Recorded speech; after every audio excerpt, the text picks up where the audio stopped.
ప్రార్థన చేసుకుందాం.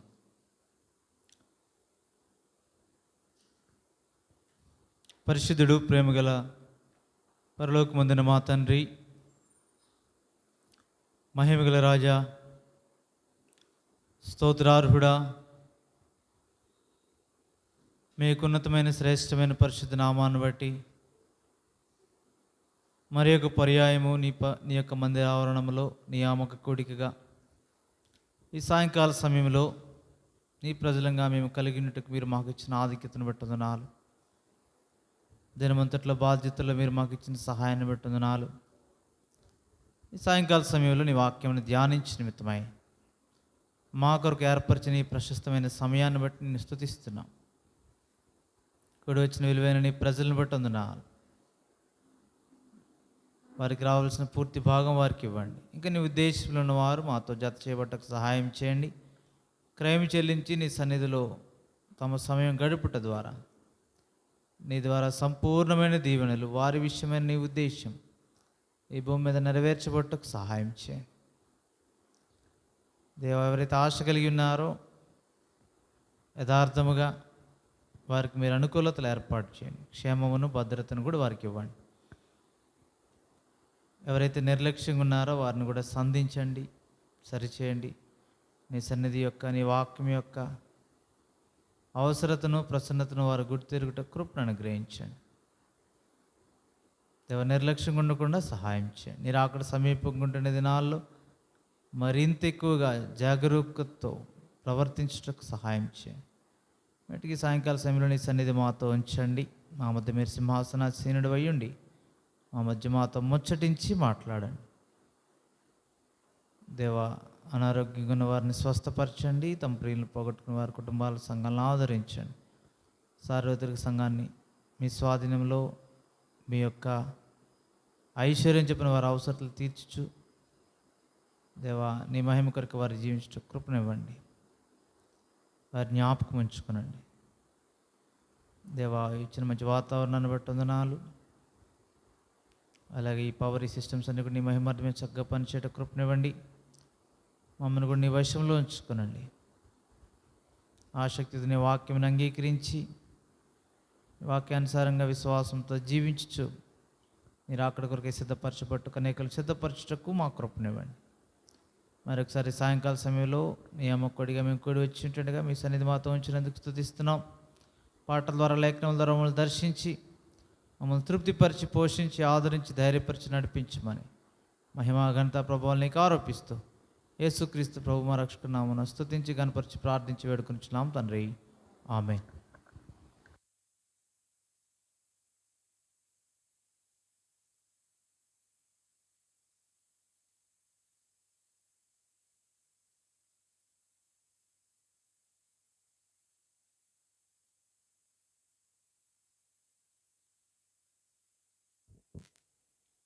ఆరు వందల 63 కొట్టాడదాం. 663, 648 పాత పాటలు.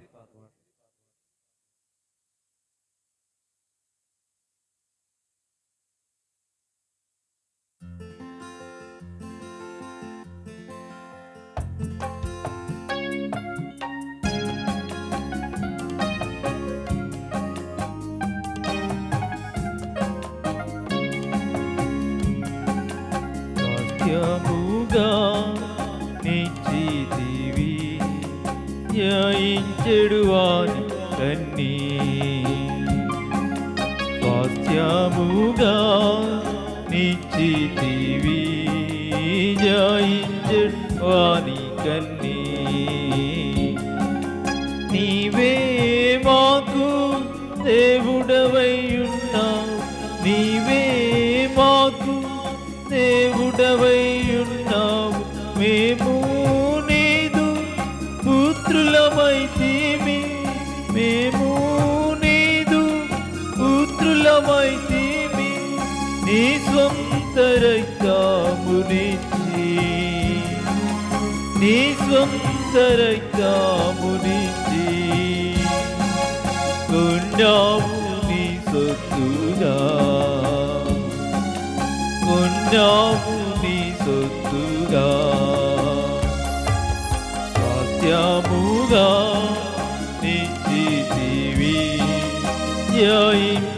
వాని కన్నీ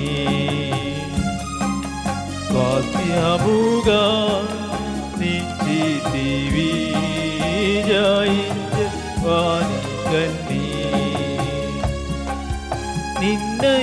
నిన్నంగీకరించిన వారాలందరి నిన్నంగీకరించిన వారాలందరి నీ నామమందు నమ్మిన వారి నీ నామమందు నమ్మిన వారి నీ పిల్లలుగాను చేసి నీ పిల్లలుగాను చేసి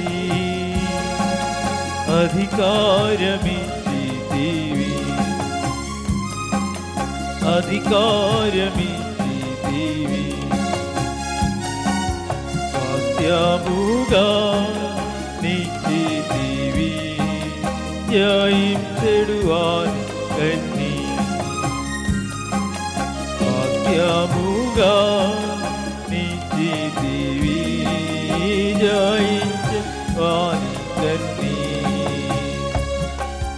నీతో కూడా మహిమాను పొందుటకు నీతో కూడా మహిమాను పొందుటకు నీ శ్రమలలో పాలు పొందుటచే నీ శ్రమలలో పాలు పొందుటచే నీ తోడి వారసులముగా నీ తోడి వారసులముగా పరిగణింపబడితిమి పరిగణింపబడితిమి స్వాస్థ్యముగా నిశ్చితివి జయించెడు వాని కన్నీ స్వాస్థ్యముగా నిశ్చితివి జయించెడు వాని కన్నీ అక్షయమైన నిర్మలమైనది అక్షయమైన నిర్మలమైనది వాడబోరాని స్వాస్థ్యము కొరకై వాడబోరాని స్వాస్థ్యము కొరకై మరలా జన్మింపగజేసి మరలా జన్మింపగజేసి స్థిరముగను స్థితివి స్థిరముగను స్థితివి స్వాస్థ్యముగా నిశ్చితివి జయించెడు వాని కన్నీ స్వాస్థ్యముగా నిశ్చితివి జయించెడు వాని కన్నీ నీ శాసనములు హృదయానందము నీ శాసనములు హృదయానందము అవి అన్నియు మాకు నిత్య స్వాస్థ్యముగా అవి అన్నియు మాకు నిత్య స్వాస్థ్యముగా భావించి నిలచి ఉన్నాము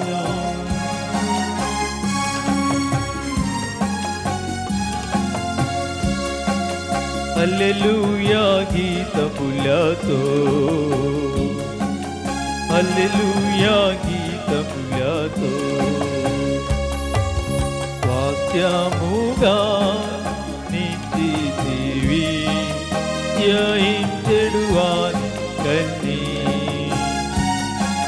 స్వాస్థ్యముగా నిశ్చితివి జయించెడు వాని కన్నీ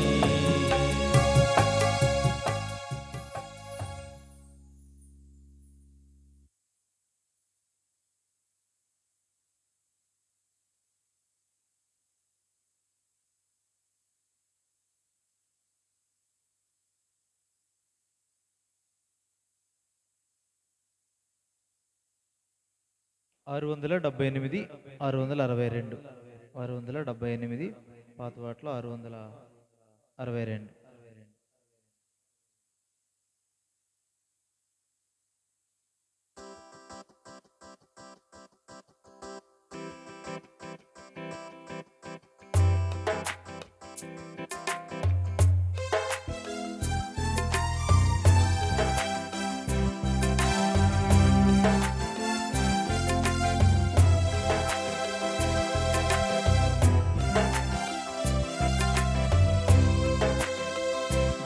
దాటుము యోర్దాను యాత్రికుడా 4 ఘడియలకే అతిథివి నీవిచట దాటుము యోర్దాను యాత్రికుడా 4 ఘడియలకే అతిథివి నీవిచట ఇహలోకములో సుఖమే లేదు ఇహలోకములో సుఖమే లేదు గట్టిని బోలిన జీవితమంతయుక్తో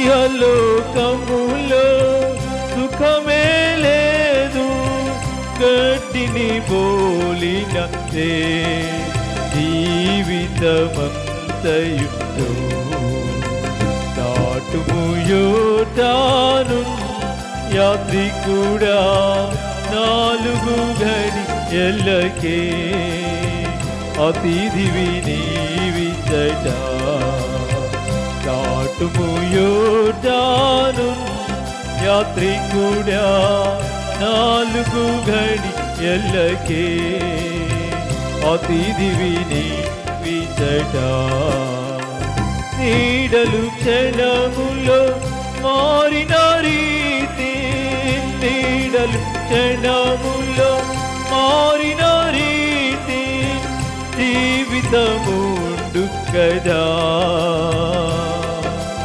ఆవిరి సమమే కదా నీడలు క్షణములో మారిన రీతి జీవితముండు కదా ఆవిరి సమమే కదా దాటుము యోర్దాను యాత్రికుడా 4 ఘడియలకే అతిథివి నీవిచట దాటుము యోర్దాను యాత్రికుడా 4 ఘడియలకే అతిథివి నీవిచట వ్యర్థము వ్యర్థము మాయాలోకము వ్యర్థము వ్యర్థము మాయాలోకము లోని సర్వమును చెత్తను బోలినదే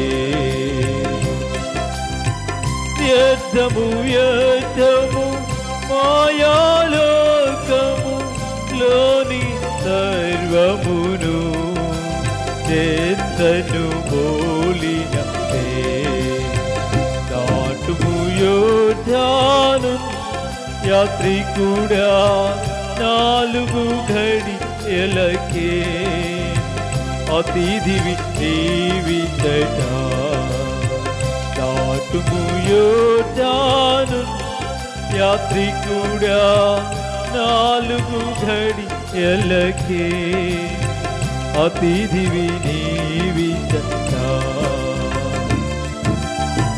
సిలువను మోసి సాగుము ప్రియుడా సిలువను మోసి సాగుము ప్రియుడా చేరుదువు నీవు కానను దేశమునా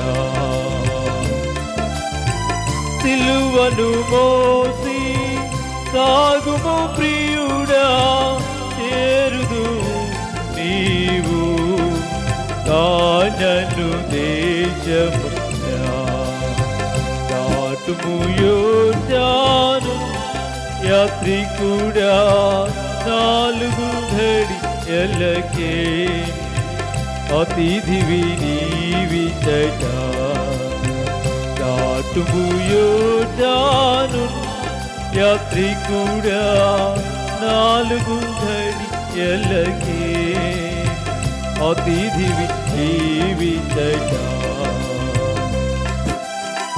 వాక్యము మార్గము చూపును నీకు, వాక్యము మార్గము చూపును నీకు, క్రీస్తునే గురిగా నుంచుకొను సదా. వాక్యము మార్గము చూపును నీకు, క్రీస్తునే గురిగా నుంచుకొను సదా.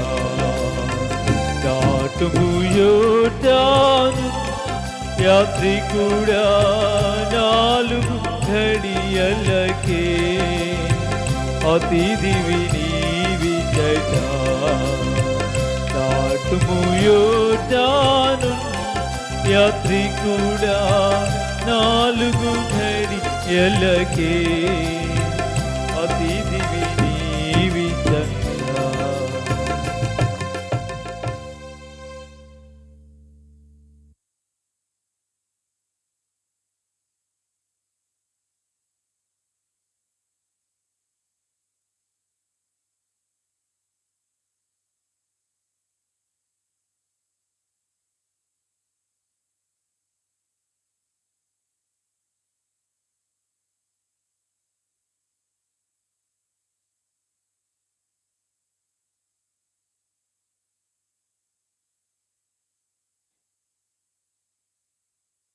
మూడు వందల 57వ పాట, పాత పాటలో 354, 357, 354.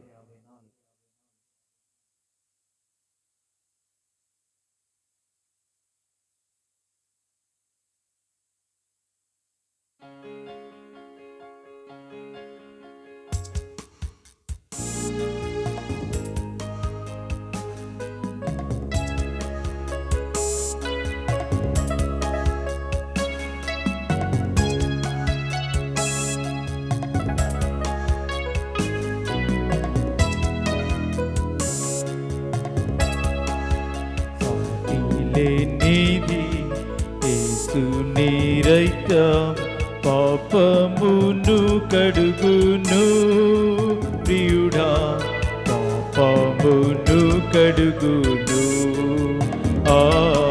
సాటిలే నీది యేసు నీరైక, పాపమును కడుగును ప్రియుడా, పాపమును కడుగును. చూడుము సోదరా, దేవుడు ఎంతో ప్రేమించే ఈ జగతి, ప్రియుడా ప్రేమించే ఈ జగతి. చూడుము సోదరా, దేవుడు ఎంతో ప్రేమించే ఈ జగతి, ప్రియుడా ప్రేమించే ఈ జగతి. ప్రాణము నర్పించా క్రీస్తు సిలువలో, ప్రాణము నర్పించా క్రీస్తు యేసుని పంపెను, ప్రియుడా యేసుని పంపెను. సాటిలే నీది యేసు నీరైక, పాపమును కడుగును ప్రియుడా, పాపమును కడుగును. లోకమున కరుదెంచి క్రీస్తు ప్రభువు ప్రాణము బలిగానిచ్చే, ప్రియుడా ప్రాణము బలిగానిచ్చే. లోకమున కరుదెంచి క్రీస్తు ప్రభువు ప్రాణము బలిగానిచ్చే, ప్రియుడా ప్రాణము బలిగానిచ్చే. లోక పాపమెల్లా సిలువలో మోసి, లోక పాపమెల్లా సిలువలో మోసి తొలగించే శాపము, ప్రియుడా తొలగించే శాపము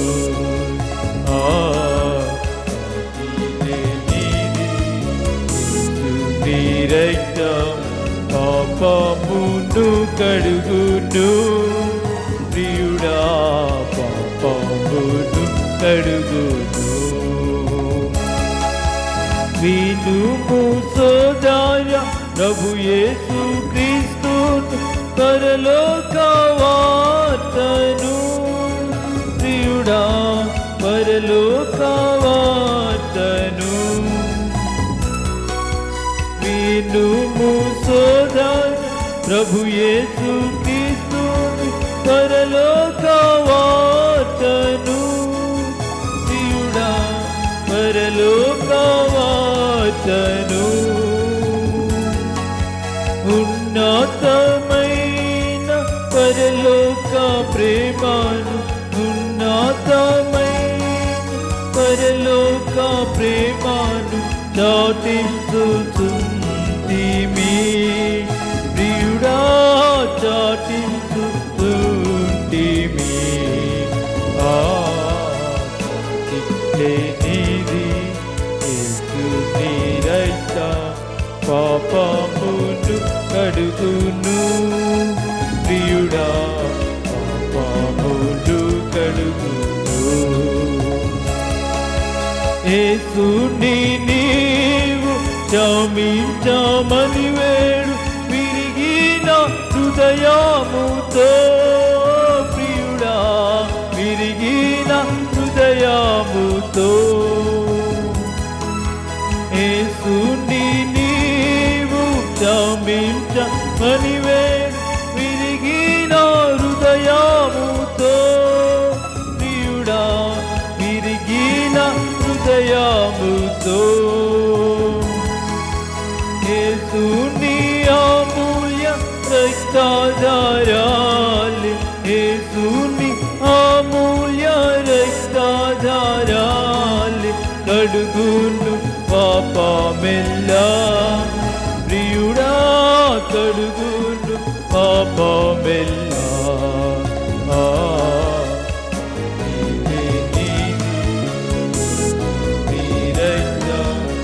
పాపమును కడుగును ప్రియుడా పాపమును కడుగును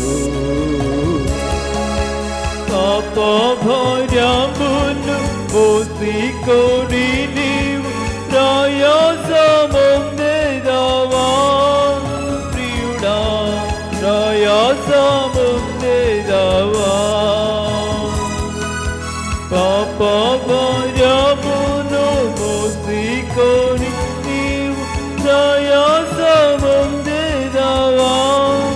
ప్రియుడా ప్రయాసముందెదవా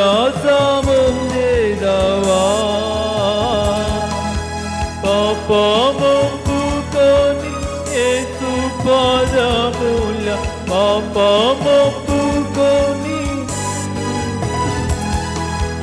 చెంతకు చేరుము ప్రియుడా చెంతకు చేరుము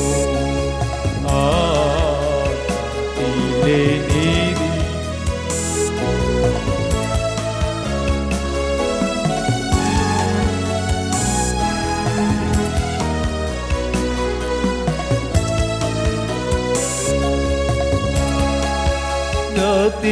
గతించుచున్నది స్వల్ప జీవితం శీఘ్రముగా రమ్ము ప్రియుడా శీఘ్రముగా రమ్ము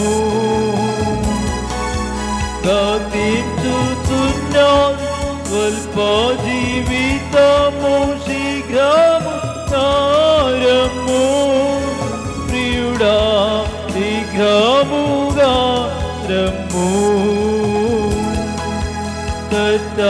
కర్తాయేసునందు విశ్వాసముంచి కర్తాయేసునందు విశ్వాసముంచి పొందుము ప్రియుడా రక్షణ పొందుము నీదే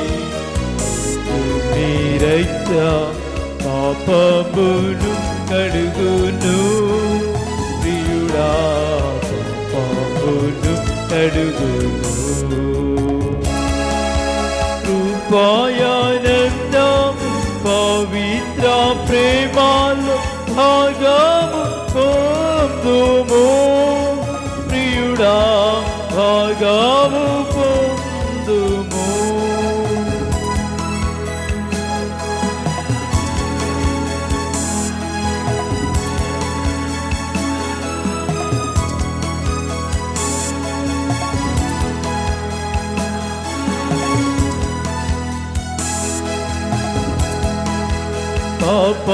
పాపసాగరమును దాటించగలడు పాపసాగరమును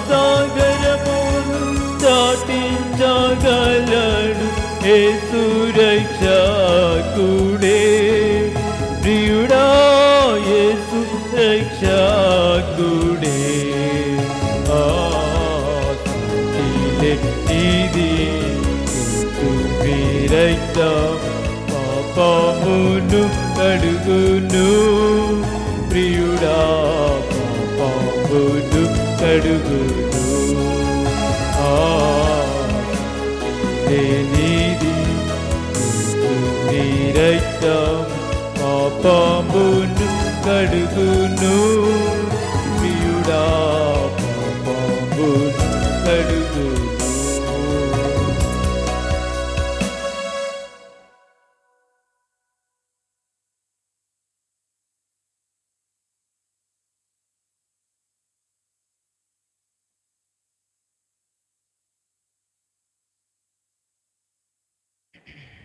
ఐదు 508వ పాట పాడదాం. పాత పాటలు 502 508 502.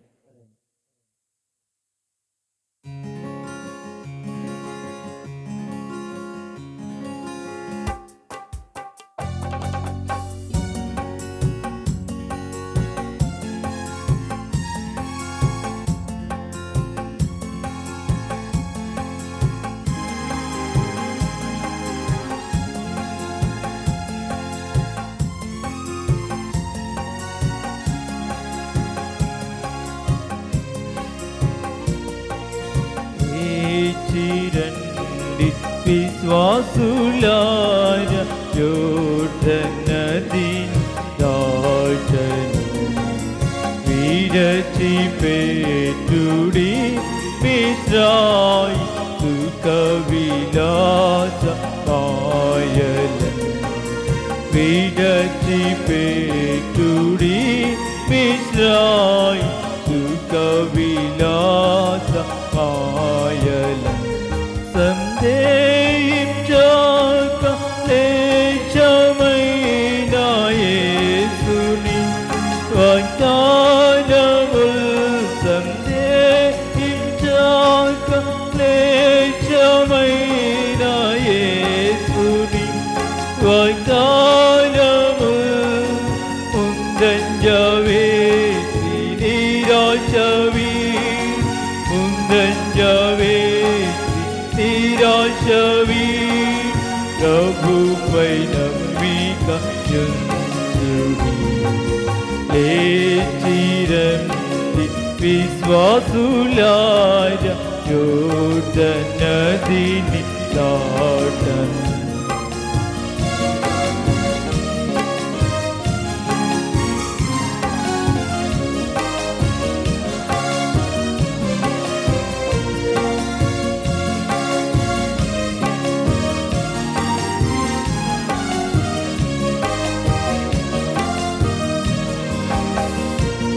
యాత్రలో సముద్రముల్ ఘోషించి పర్వతం కంపించిన యాత్రలో సముద్రముల్ ఘోషించి పర్వతం కంపించిన సొదొమ వైపు తిరిగి చూడక సొదొమ వైపు తిరిగి చూడక వెల్లుడి సీయోను నగరునకు లేచిరండి విశ్వాసులార విశ్వాసులార యోర్దనది దాటను విడచిపెట్టుడి మిశ్రాయి సుఖ విలాస మాయను విడచిపెట్టుడి మిశ్రాయి సుఖ విలాస మాయను పరికించుడి యేసుని కల్వారిలో కన్నులతో పరికించుడి యేసుని కల్వారిలో కన్నులతో సూర్యపరచి బంధకములు సూర్యపరచి బంధకముల నశింపజేసి మరణ లేచిరండి విశ్వాసులార యోర్దనది దాటను విడచిపెట్టుడి మిశ్రాయి సుఖ విలాస మాయను విడచిపెట్టుడి మిశ్రాయి సుఖ విలాస మాయను.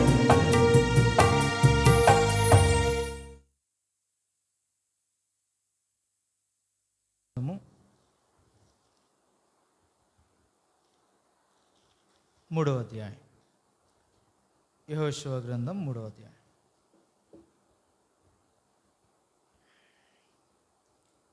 మార్చి యెహోషువ వేకోను లేచినప్పుడు అతడును ఇశ్రాయేలీయులందరూ షిత్తీము నుండి బయలుదేరి యొర్దానుకు వచ్చి దానిని దాటక మునుపు అక్కడ నిలిచిరి.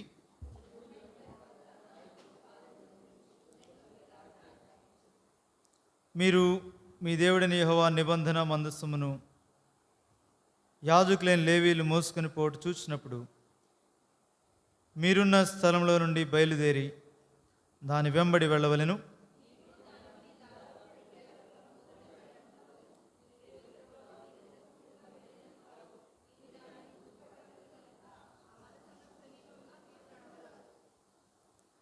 మరియు యెహోషువ రేపు యెహోవా మీ మధ్య అద్భుత కార్యములు చేయను గనుక మిమ్మల్ని మీరు పరిశుద్ధపరచుకున్నాడని జనులకు ఆజ్ఞ ఇచ్చాను.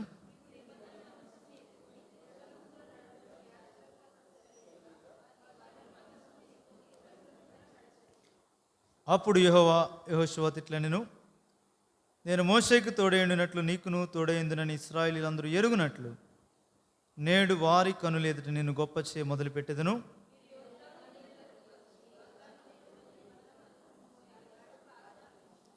కాబట్టి యెహోషువ మీరు ఇక్కడికి వచ్చి మీ దేవుడిని యెహోవా మాటలు వినుడని ఇశ్రాయేలీయులకు ఆజ్ఞాపించి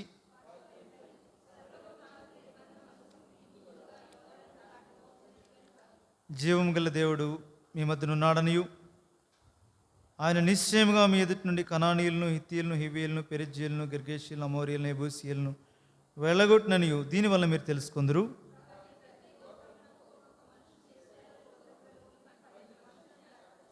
సర్వలోకనాథులకు యెహోవా నిబంధన మందసమును మోయు యాజకుల అరకాళ్ళు యోర్దాను నీళ్లను ముట్టగానే యోర్దాను నీళ్లు అనగా ఎగువ నుండి పారు నీళ్లు ఆపబడి ఏకరాశిగా నిల్చును.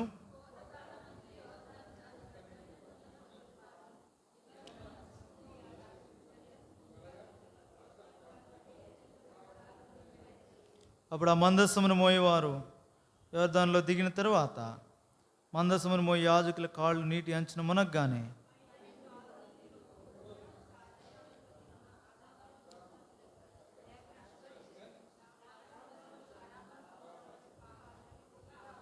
జనులేరుకు ఎదుట నన్ను దాటగా యెహోవా నిబంధన మందసమును మోయి యాజకులు యోర్దాను మధ్య ఆరిన నేలను స్థిరముగా నిలిచిరి. జనులందరూ యోర్దానును దాటుట తుదముట్టు వరకు ఇశ్రాయేలీయులందరూ ఆరిన నేల మీద దాటుచు వచ్చిరి. ప్రభు సహాయం కొరకే ప్రార్థించి కలిగిన పరలోక పొందిన మా తండ్రి మరొకసారి వందనాలు. మరి పర్యాయం ఈ వాక్యమును ధ్యానించిన నిమిత్తమై నీ సన్నిధిలోనికి సమకూర్చినందుకు వందనాలు. చదవని లేఖనాలను పరిశుద్ధపరచండి, మా కొరకే విరిచి పంచి ఇవ్వండి. ఆసక్తితో కూడా వచ్చిన నీ ప్రజలకు వారి ఆశ కొలది తృప్తిపరిచి వారిని పంపించండి. ఈ తృప్తి వలన భౌతికమైన ఆత్మీయమైన వారి జీవిత సంగతులలో మేలు కొరకే, ఆశీర్వాదం కొరకే వారిని నడిపించండి. వారి కొదువులు తీర్చండి. వెటుకు నిలబడిన దాసుని, నేను నిష్ప్రయోజక దాసుని, మీరు ఏదైనా ఇస్తే తప్ప నీ ప్రజలకు ఇలేని వాడిని నీ వైపు చూస్తూ ఉంటుండగా మా కొరకే మీరు ముందుగా సిద్ధపరిచిన వర్తమానమును, దాచించిన వర్తమానము దేవా మీరే మాకు అనుగ్రహించండి.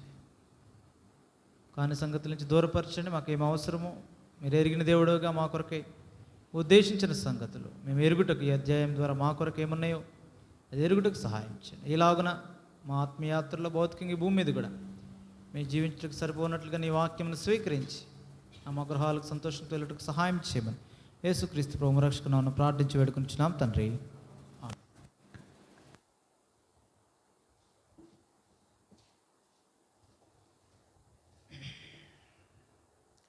ఇక్కడ యెహోషువ క్రొత్త నాయకుడిగా నియమితుడైన తరువాత దేవుని చేత పంపించబడిన తర్వాత ఇప్పుడు మోషే ద్వారా కాదు, నేరుగా దేవుని ద్వారా నీవు లేచి వెళ్ళు అని చెప్పబడి నడిపించబడుచున్న తర్వాత జరుగుతున్న సంగతులు మనం ధ్యానిస్తున్నాం. దేవుడు ధైర్యం ఇచ్చాడు, తోడుగున్నాడు. ఆ ధైర్యంతో యెహోషువ కూడా తన అనుభవ జ్ఞానం కలిగిన వాడే మోషేతో పాటు ఉన్నప్పుడు. నాటి నుండి ఇశ్రాయేలీయులు నడిపించిన క్రమంలో మోషేతో ఉన్నాడు. అందుకే మోషే జీవితాన్ని కలుపుకొని ముందుకు వెళ్ళే ఆధిక్యత మరలా మొదటి నుంచి నేర్చుకోకలే. యెహోషువ కావచ్చు, ఎలీషా కావచ్చు, దేవుని శిష్యులైన అపోస్తలులు కావచ్చు, మనము కావచ్చు, ఈ సంగతుల విషయంలో అంటే దేవుని నడిపింపు విషయంలో ముందుంచబడిన వారు ఉన్నారు. అందుకొరకే వారి పైన మనల్ని పెడుతున్నాడు. అంటే వారి సంగతులు ముందుగా మనకు పెట్టి దానిపైన మనల్ని, దాన్ని అంటాడు, ఇంత గొప్ప సాక్షి సమూహము మేఘము వలె మనలను ఆవరించున్నారు. మన క్రొత్త కాదు. ఈ హింసలు శ్రమల గురించి మాట్లాడుతూ కొండ మీద కూడా అదే చెప్పాడు. పూర్వం అందుండిన వాళ్ళని కూడా అలాగే హింసించారు. కాబట్టి ఈ క్రొత్తదైన సంగతులు కాదు, మనకంటే ముందున్నాడు. మన విషయానికి వస్తే ప్రభువే మన ముందున్నాడు. మన ముందంటే మనకంటే ముందు, ఆయన తర్వాత మనం ఉన్నామని ఆయన జీవించాడు. ఆయన మాదిరిచ్చి వెళ్ళాడు. ఆ మాదిరిలో మనం ఉండు నిమిత్తమై మనకంటే ముందుగా ఉన్నాడు ఆయన. ఇప్పుడు వారి అనుభవం పైన మనల్ని పెడుతున్నాడు. ఇశ్రాయేలీయుల విషయంలో వారికి ఏదైతే సంభవించాయో వారి యాత్రలోనేమి వారి జీవితాల్లోనేమి అవి దృష్టాంతములుగా వారికి సంభవించి యుగాంతమందున మనకు బుద్ధి నేర్పిస్తున్నాయి, చూపిస్తున్నాడు. కొరింథీ మొదటి పత్రిక 10వ అధ్యాయం. మేలు కొరకే బుద్ధి కలిగినట్లుగా, లేఖనములు కూడా అంతే, జ్ఞానం కలిగినట్లుగా, ఆదరణ కలిగినట్లుగా పూర్వమందున్న లేఖనాలు మాట్లాడతాడు. ఆ సంగతి రోమాపత్రికలు అనుకుంటా. కాబట్టి వాటిని ఎరిగి వివేచనతో ఎవరైతే కొనసాగుతారో వారు ప్రభునందు నిలిచి అభివృద్ధి పొందుతారు. ఎవరైతే దాన్ని పట్టించుకోకుండా గుడ్డి వాళ్ళ వల్ల వెళ్ళిపోతారో వారు ఏదో తగిలి పడతారు. అది ఇక్కడ జ్ఞాపకం చేయబడే సంగతి. ఏదైతే అనుభవం ఉందో పితరుల ద్వారా దానిని తీసుకుని ముందుకు వెళ్ళవలసిన వారమై ఉంటున్నాం. అది చాలా ప్రాముఖ్యమైన సంగతి. వాళ్ళకేం తెలుసు అనడానికి లేదు. దేవుడు ప్రతి వారికి వారి వారి ప్రత్యక్షతలు భూమి మీద ఇచ్చినప్పుడు వారి వలే సంపూర్ణంగా జీవించమని కాదు, కానీ వారిలో క్రీస్తుని పోలి ఏమి నడుచుకున్నారో ఆ సంగతులు మనం తీసుకొని వెళ్ళాలి. అదే పౌలు అంటాడు, నేను క్రీస్తుని పోలి నడుచుకొనుచున్న ప్రకారం మీరు నన్ను పోలి నడుచుకోండి. నా వంటి వాళ్ళు ఉన్నారు, వారిని గురి కలిగి చూడండి. ఫిలిప్పీ పత్రికలో. అంటే అర్థం ఏంటంటే మనకంటే ముందుగా ఉన్న వారి వలె మనం జీవించమని కాదు, మాదిరి ప్రభు అయిన యేసుక్రీస్తే, ఆయన వలె జీవించాలి. నేరుగా ఆయన వలె జీవించటం మనకి చేత కానీ బలహీన స్థితిలో మనం ఉన్న కారణం చేత వీటిని మనకి సపోర్టింగ్గా దేవుడు ఇచ్చాడు. ధర్మశాస్త్రాన్ని ఇచ్చాడు, ఈ యొక్క దృష్టాంతాలను ఇచ్చాడు, మనకు బుద్ధి కలుగు నిమిత్తమై పితరులను ఇచ్చాడు, వీరందరినీ కూడా పైన నాయకుల్ని ఇచ్చాడు, పెద్దల్ని ఇచ్చాడు. ఎందు నిమిత్తం వీరిని ఇచ్చాడంటే దైవ సేవకుల్ని ఇచ్చాడు. ఈ క్రమం దేనికంటే సహాయకరంగా వారి జీవితం ఉంటుంది, దాన్ని పట్టుకొని సులభంగా క్రీస్తుని పోలు నడుచుకున్నాడు, నేర్చుకున్న నిమిత్తమే. ఇది యెహోషువ నేర్చుకున్నాడు కాబట్టి 2వ అధ్యాయంలో మోషే కంటే గొప్పవాడు కనబడ్డాడు అక్కడ యెహోషువ. వేగు పంపించే విషయములు ఎవరైతే యోగ్యులో వాళ్ళని ఎంచాడు, వేగి చూచే దాని కొరకు ఏ విధముగా వెళ్ళాలో ఆ విధముగానే పంపించాడు. వీటన్నిటికంటే ప్రాముఖ్యంగా దేవుని వాక్యం చేత నడిపించబడుతున్నాడు. అందుకే మొదటి అధ్యాయంలో జ్ఞాపకం చేశాడు, దేవుని వాక్యం ధర్మశాస్త్రం మోషే ద్వారా నీకు ఇవ్వబడింది, దాన్ని దివారాత్రాలు ధ్యానించు, అంతేకాదు దాన్ని బోధింపక తప్పిపోవద్దు, చక్కగా ప్రవర్తించినట్లు దాని నుంచి కుడికి కానీ ఎడమకు కానీ తొలగిపోవద్దు. స్పష్టమైన దేవుని మాటలకు లోబడి కొనసాగుతున్న యెహోషువ వాక్యానుసారముగా వెళ్తున్న కారణం చేత, వాక్య బలము చేత, మోషే లేడు కానీ వాక్యం ఉంది, ధర్మశాస్త్రం ఉంది, దేవుడు తోడుగున్నాడు. ఆ కారణం చేత దేవుని ఆత్మ చేత నడిపించబడే సంగతులు మనం చూస్తూ వస్తున్నాం. 2వ అధ్యాయంలో కూడా చూసాం. అందుకే ఎక్కడో ఉన్న ప్రభువైన యేసుక్రీస్తు తనలో నుంచి రావాలని ఎరిగి రాహాబుని ఎలాగూ రక్షించినాడో మనం చూస్తున్నాం. మెటుకు ఇది ఆత్మ నడిపి, ఎందుకంటే ఆత్మ ప్రేరేపణ వల్ల కలిగే సంగతి లేని వాళ్ళకి తెలియదు ఇవి. అది ఈ దినాల్లో కూడా అదే మనకు నేర్పిస్తున్నాడు దేవుడు. సంభవింబోయే సంగతులు చెప్తున్నాడు. క్రీస్తుని యొక్క సారూప్యతలోనే మార్చబడిన నిమిత్తమే, క్రీస్తు యొక్క ప్రత్యక్షతను చూపించి క్రీస్తుకు మహిమ కలుగు నిమిత్తమే తాను మన హృదయాల్లో నుండి వాక్యం ద్వారా మాట్లాడుతున్నాడు. లోబడి ముందుకెళ్తే ఆయనలో అట్టి నిత్యానందాన్ని పొందే ఆధిక్యత కూడా మనకి ఇచ్చాడు. ఎప్పుడైతే లోబడమో యుద్ధంలో పోరాటాలు సమస్యలను వచ్చే సందర్భాలను కూడా మనం చూస్తూ వచ్చిన మెట్టుకు ఇక్కడ యెహోషువ అయితే మోషే యొక్క మాదిరి ఉంది, మోషే ఇచ్చిన వాక్యం ఉంది, లేదా దేవుని ద్వారా కలిగిన వాక్యం, దేవుని మాటను తోడు ఇప్పుడు వీటన్నిటికంటే పైన.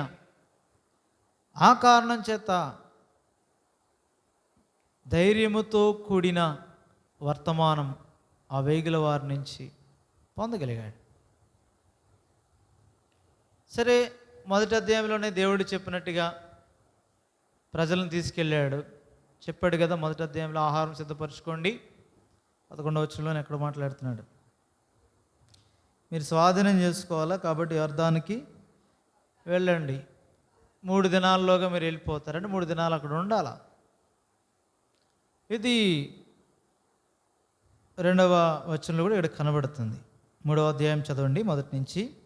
యెహోషువ వేకువని లేచినప్పుడు అతడును ఇశ్రాయేలీలందరూ షిత్తీము నుండి బయలుదేరి యొర్దానుకు వచ్చి దానిని దాటక మునుపు అక్కడ, ఇది చాలా ప్రాముఖ్యమైన సంగతి, ముందు అక్కడ కూడా నిలిచారు.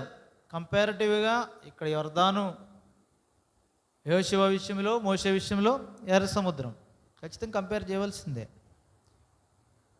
క్రొత్త మోషే అప్పటివరకు దేవుని చేత నడిపించబడి అన్ని కార్యాలు చేసినా క్రొత్త ఇది ఇప్పుడు.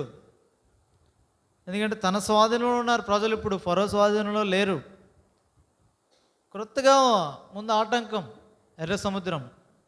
సరే, ఎర్ర సముద్రమే కదా, ఏదో ఒకటి అడగొచ్చు, ఏదో ఒకటి చేయొచ్చు, పోనీ అక్కడ ఉండొచ్చు అనడానికి వెనకాల ఫరో సైన్యం తరుముతుంది. సేమ్ ఆ 2 కంపారిటివ్గా మనం ఖచ్చితంగా తీసుకోవాలి. ఇక్కడ చాలా విషయాలు మనకి ఇది ఇక్కడ ఆత్మీయంగా అంటే అంతస్తు మారుతుంది. జరిగిన సందర్భాలు సమానంగా కనబడినా అంతస్తు ఆత్మీయ అంతస్తు మారుతుంది ఇక్కడ. అది మనం జ్ఞాపకం చేసుకోవాలి. అది రక్షణ పొందినప్పుడు బాప్తిస్మం కొరకే, ఇది పరిశుద్ధుల స్వాస్థ్యం కొరకే. 2 చాలా ప్రాముఖ్యమైన సంగతులు. కాబట్టి అది రక్షణ కొరకే, అది బాప్తిస్మం కొరకే.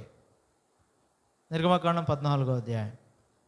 ఇక్కడ యెహోషువ గ్రంథం 3వ అధ్యాయం స్వాస్థ్యం కొరకే, నిత్య స్వాస్థ్యముగా వారి కొరకే వాగ్దానం చేయబడిన దేశాన్ని స్వాధీనం చేసుకునే దాని కొరకే. ఈ రెండు చాలా దగ్గర పెట్టి, అంటే కొన్ని సంగతులు మనం గ్రహించవచ్చు, గ్రహించలేకపోవచ్చు. ప్రార్థనాపూర్వకంగా ధ్యానించినప్పుడు ప్రభు బోధిస్తాడు.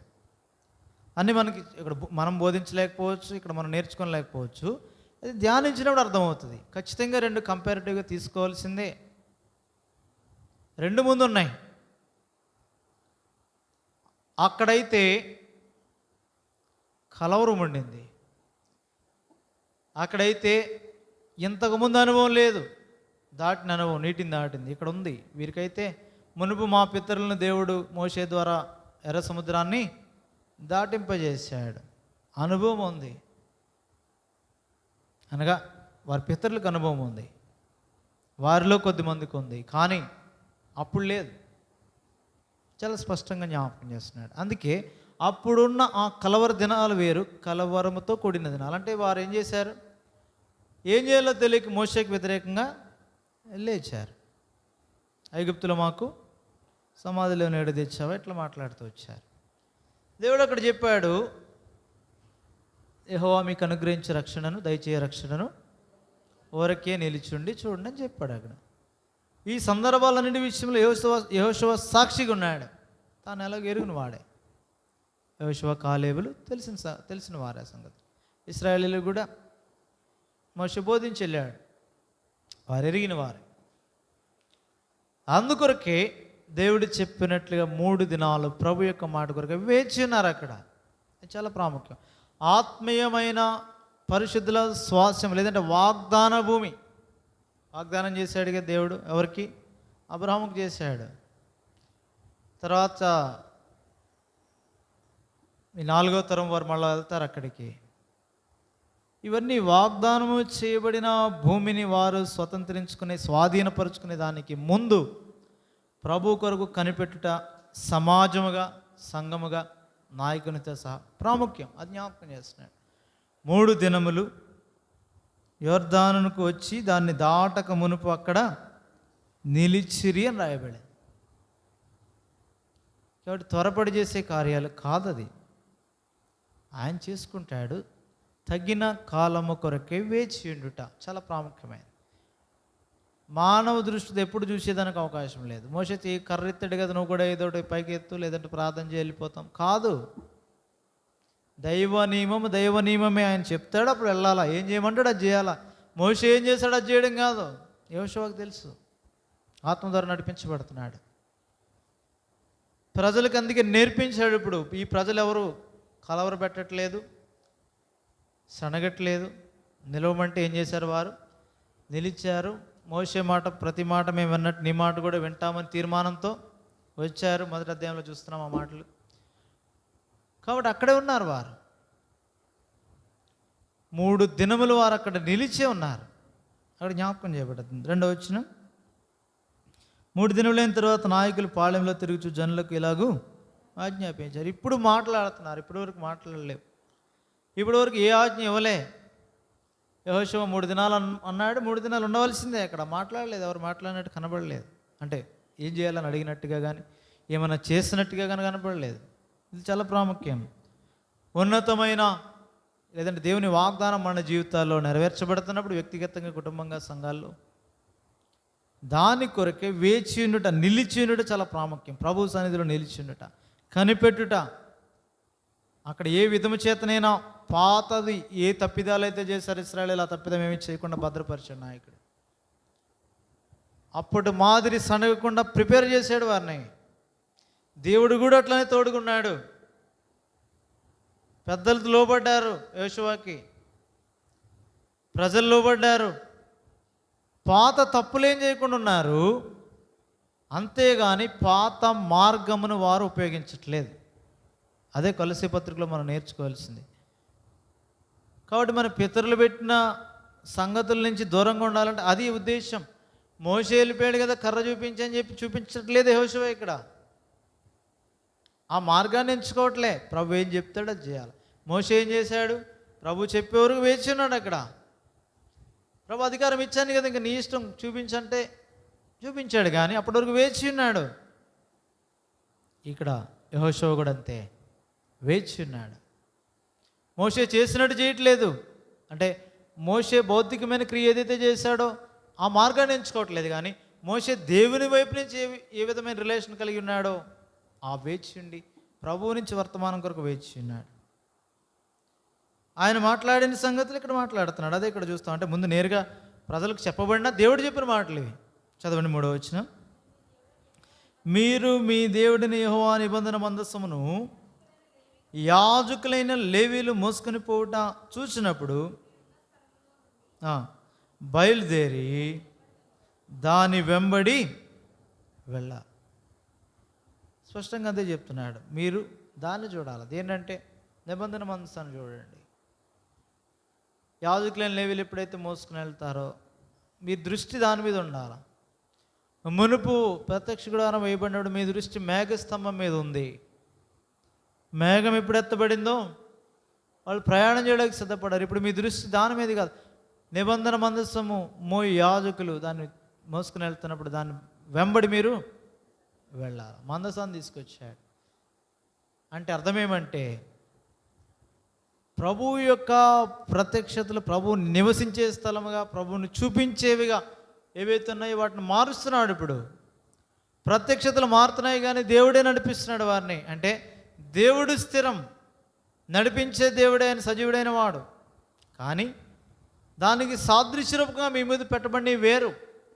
ఒక్కటే, మీరు వస్తువులు పట్టుకోవద్దు, విగ్రహాలను పట్టుకోవద్దు, మేఘ రూపాన్ని చేయొద్దు, అగ్నిస్తంభ రూపాన్ని చేయొద్దు, మందస రూపాన్ని చేయొద్దు దాన్ని పూజించడానికి తర్వాత దినాల్లో. అలా పెట్టుకోవద్దు.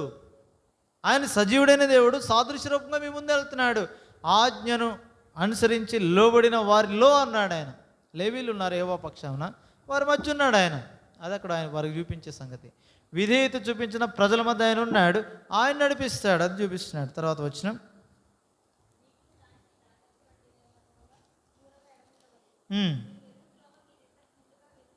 కాబట్టి మీరు దూరంగా ఉండాలి. దానికి దాదాపు 1 కిలోమీటర్ దూరంగా ఉండండి, దగ్గరికి వెళ్ళొద్దు.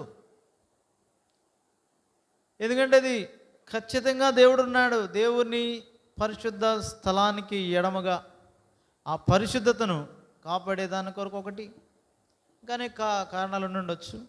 అయితే ఇక్కడ చెప్తున్నాడు, ఎందుకంటాడు మీరు వెళ్ళు త్రోవ ఇంతకుముందు మీరు వెళ్ళింది కాదు.